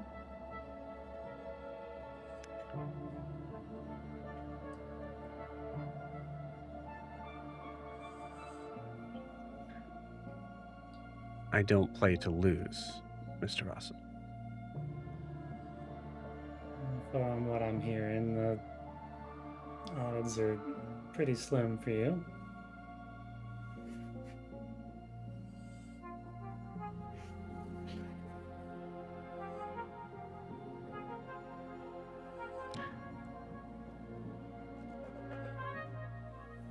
You're someone who has a very dangerous job, yes?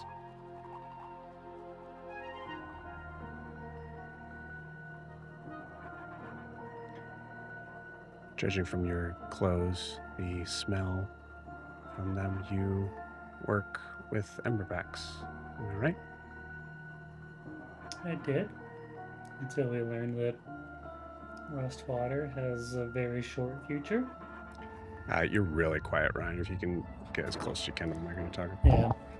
I did until we learned that Rustwater had a very short future.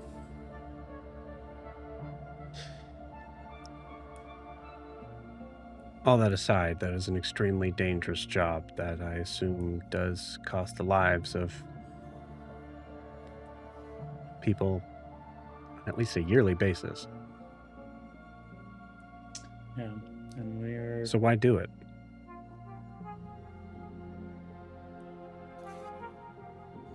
What option did we have?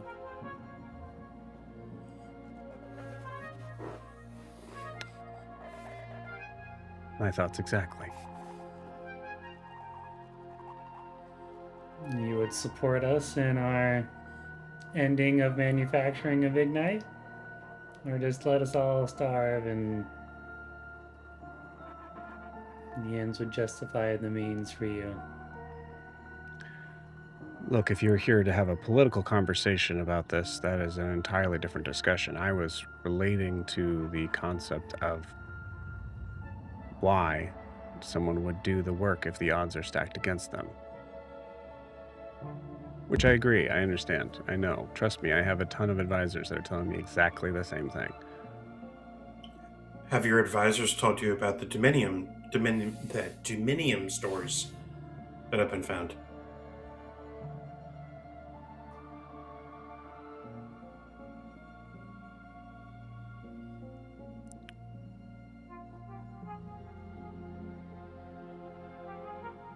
They have not. Mr. Ross, I think you have information that Miss Crasswell does not. I think we have all kinds of information that Miss Crasswell does not. But Miss Crasswell doesn't seem to be interested in our assistance.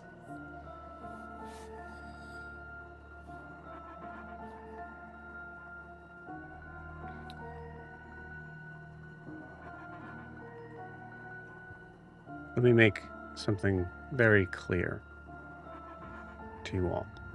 Something that has taken me a very long process to understand. If you are wanting to convince or even have a discussion, even have a seat at the table on something as big a scale of this,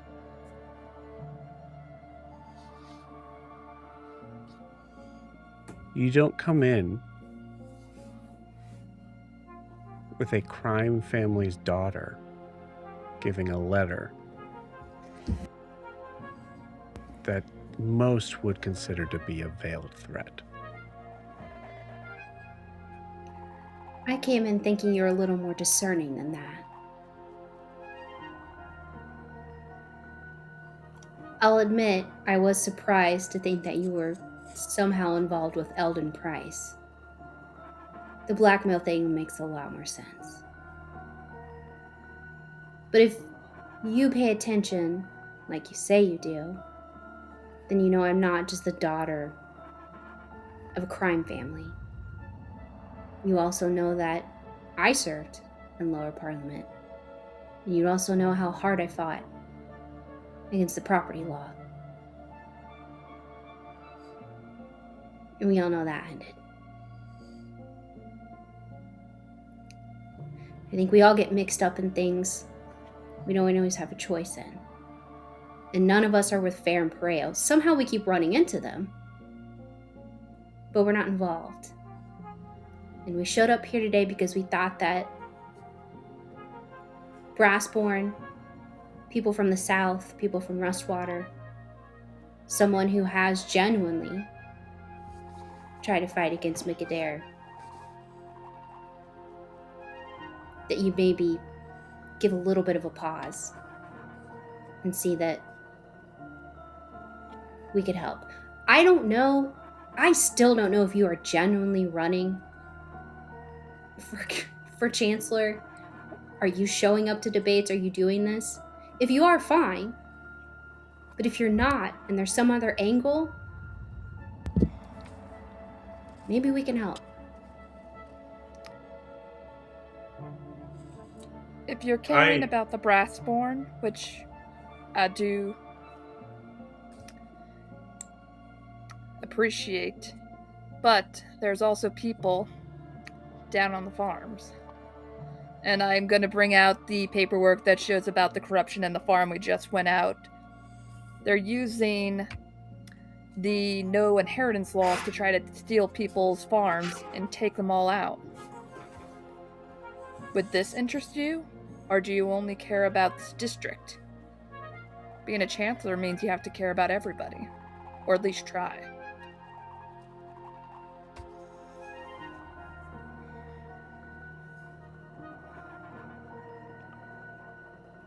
If it helps, we set fire to all the bad guys. So.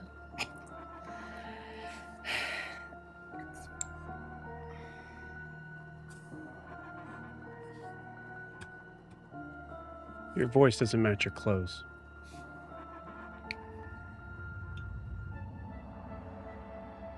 Yeah, that's weird, Chelsea. Yeah, it doesn't. I'm from 2 Points and Nexus are my 2 homes.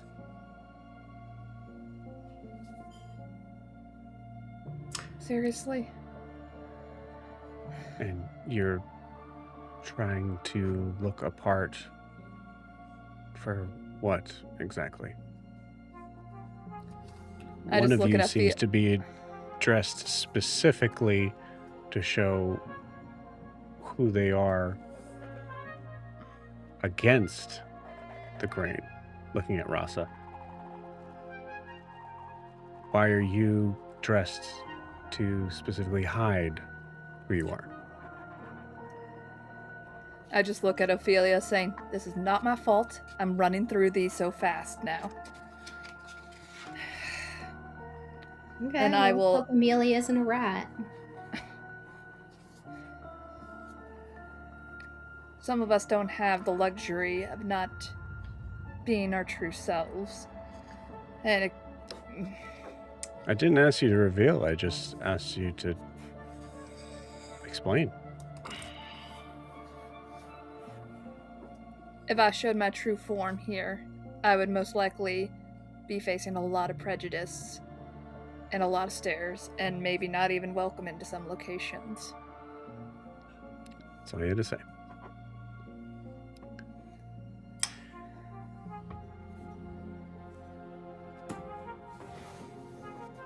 Pip, you can go.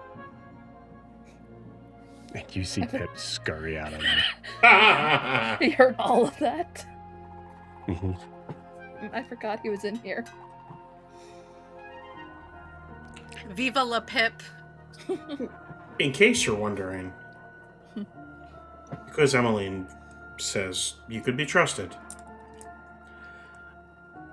there was. I'm assuming from your expression you know of Dominion. Of course. A cache had been discovered through Whitewater. And, well, Ignite is being phased out.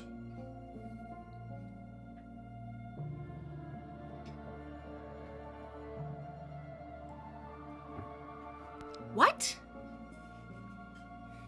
You can imagine what that would do to Brassborn. You can imagine what that would do to Rustwater.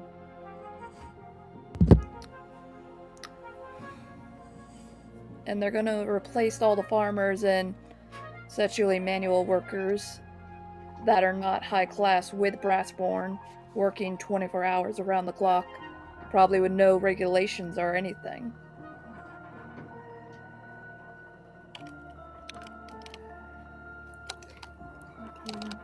Okay. It is clear that you all have some information that I don't have. I would be happy to continue to talk with you, but I need to know first, what is your angle? What are you doing? What are you getting out of this? What are I you am getting wanting? nothing. How do we What are you get wanting? the current chancellor out of power and someone else who would support the other cities in?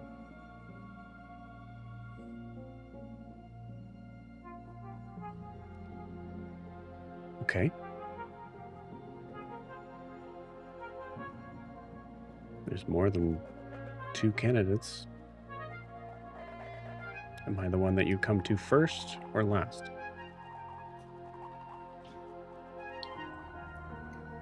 You're the first we've come to. Yeah. Well, he came to us informally. What was that, Russell?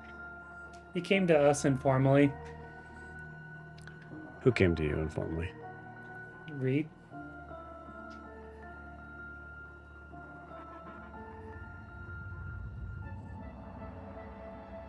Yeah. Out of all the candidates, you seem like the least bad option, and maybe one who actually cares. But least likely to win. I was just about to feel all warm and fuzzy inside from that.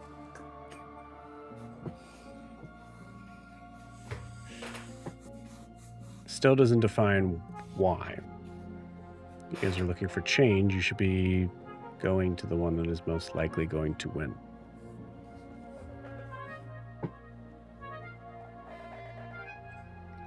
Or at least the one that will be most likely to beat Mick.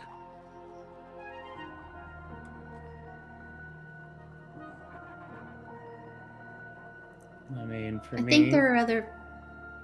yeah, for me, all cards are on the table. But we gotta have a conversation first to see what we can do for each other. Well, I I'm also gonna be think there are other quite honest with forces you, at work. Russ. I'm not going to do anything with you if it is something you're going to offer to the other candidates. I think offering it is off the table. They all are either corrupt or don't give a shit. You're showing something. Now I know you're from 2 Points.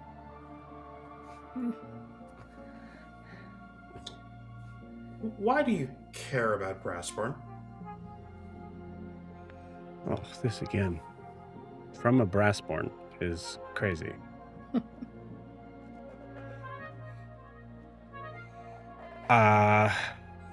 Well, I've spent my entire life working with them. Let me And stop you. Okay. If I feel like you're going to lie to me, I will slap you across the face. Now continue. I've worked with them all my life. I consider Brassborn to be at least my equal. Insight check. Horribly misunderstood. Sure, yeah, you can roll that. I'm going to keep going, though. Horribly misunderstood. Horribly mistreated.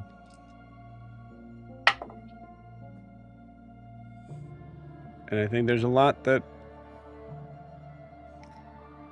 my kind could learn from them.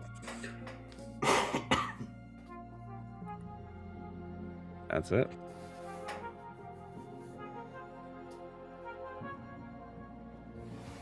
All right. That'll do.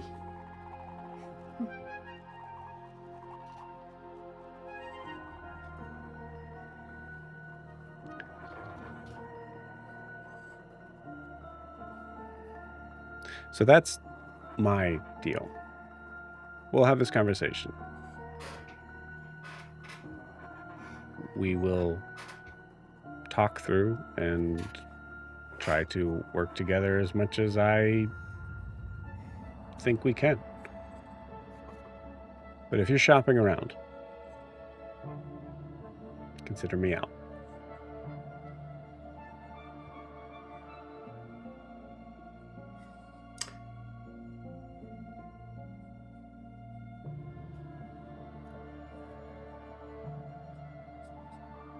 You want me to give you the room?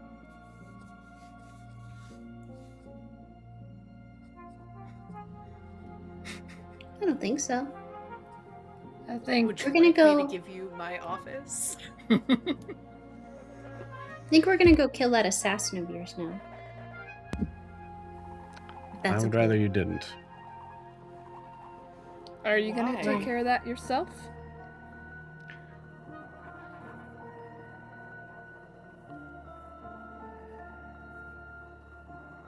This is Brassbridge Ward. There was 2 murders last night.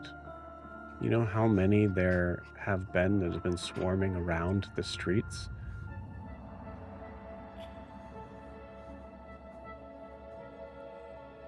Were those 2 murders If- yours or what?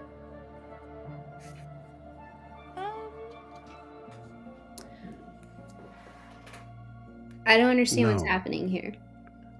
I'm saying that Actually- murder is bad for the people that live here. We Ophelia, won't I understand murder that him that in the might be Brassbridge something that ward. It's fine. Seconded, I also I don't kind of believe you. know what happened with those. Emmeline, did you murder people?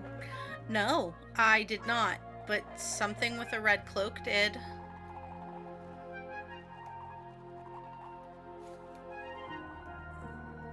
That sound familiar to anyone?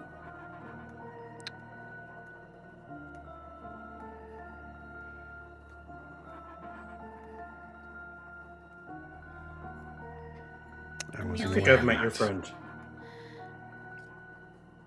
I think they asked me why I was coming out of the SRT. I think they knew I was meeting with you. I think that you're in danger. Of course I'm in danger, Emily. I'm a politician. It's part of my job. I don't necessarily think that's true for the other candidates. Well, if you believe Cassian Reed's story, his god's been trying to kill him for way before he was running. But Okay, no, but to your he's point. slimy.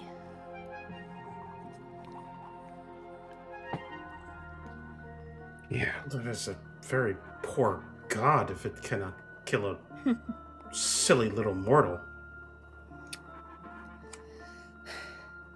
Rasa, Out of all the candidates, the current guy who has done shit and is probably going to let your town die anyway, the general who has vocally said martial law down in the south, which is something I honestly do not want to happen. Cassian Reed, who is slimy and gives very bad vibes and worships the same god I think Jericho does.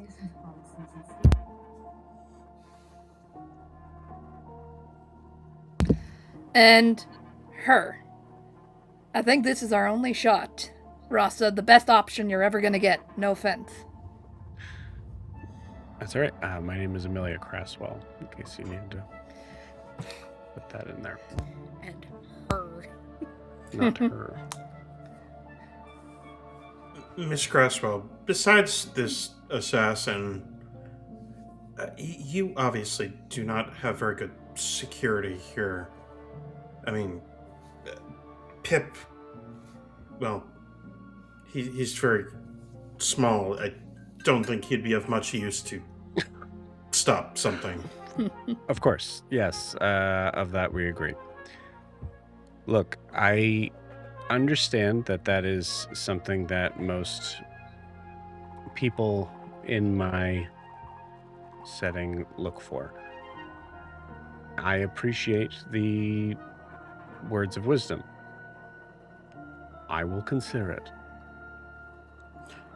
Well, there's, 3 days before the debate? Is that correct? That's correct. You have some new information now. Could be very interesting if the public found out about some of those things. Mm-hmm. And if we are aligning, I will offer my services to protect you.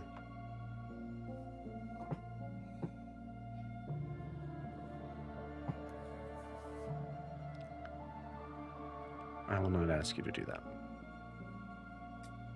You did not ask.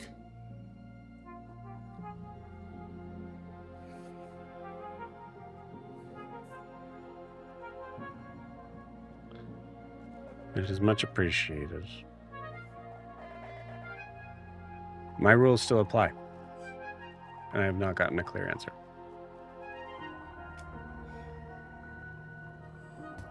What do you want? Kneel? Blood oath? What? Our We word? came here God. from Madura. You We've laid it harpers all are before you. so dark.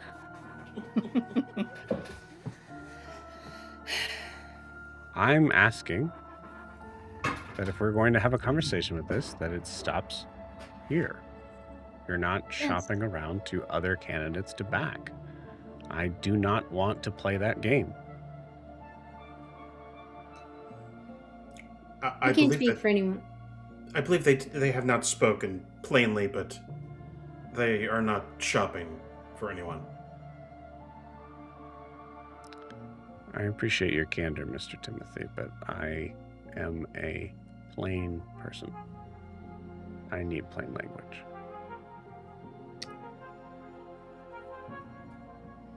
You're the only one I think we should trust.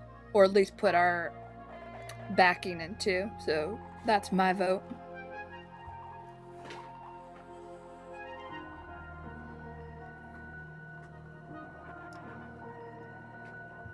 Brassborn don't usually get votes, but you're my vote too.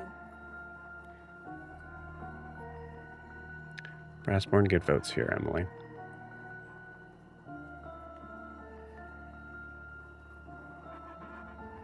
What do you think, Ophelia? Does she have what it takes to win? Absolutely not. She does not. No one thinks that. And I don't pledge fealty to anyone. But I'll offer my services. I'm a facilitator, Miss Crasswell. If you want information gathered, if you want it delivered,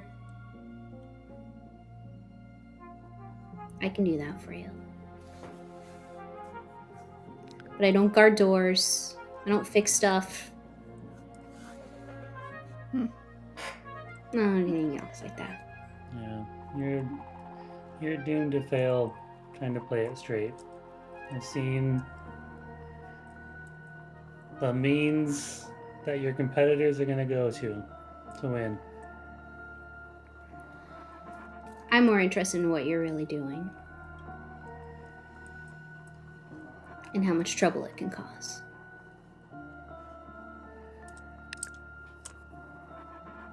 I will make myself perfectly clear.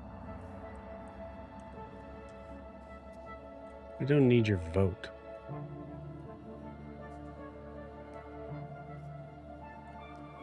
I don't need you to hold doors for me.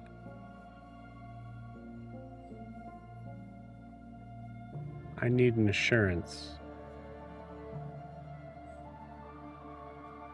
that the conversations, the information,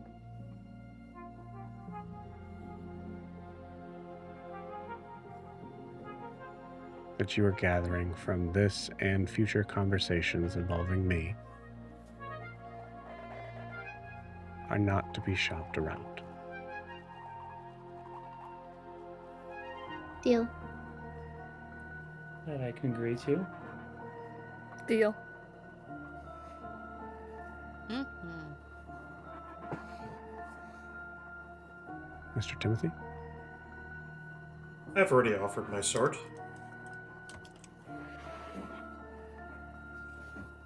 You speak plainly, I like that.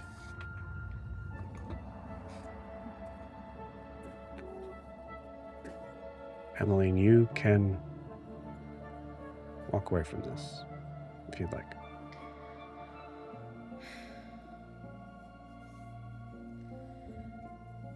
I could, but you were the only one willing to help me at all. The least I can do is... I don't really want to be at the saloon anymore. Are there And I more don't than... want to work in a... Are there more like Emmeline?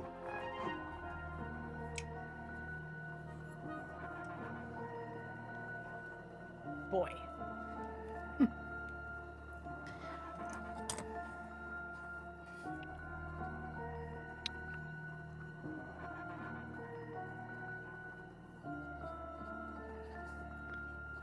Before I answer that, I need Emmeline's answer.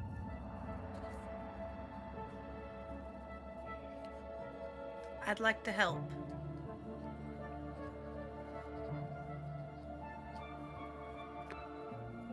Okay.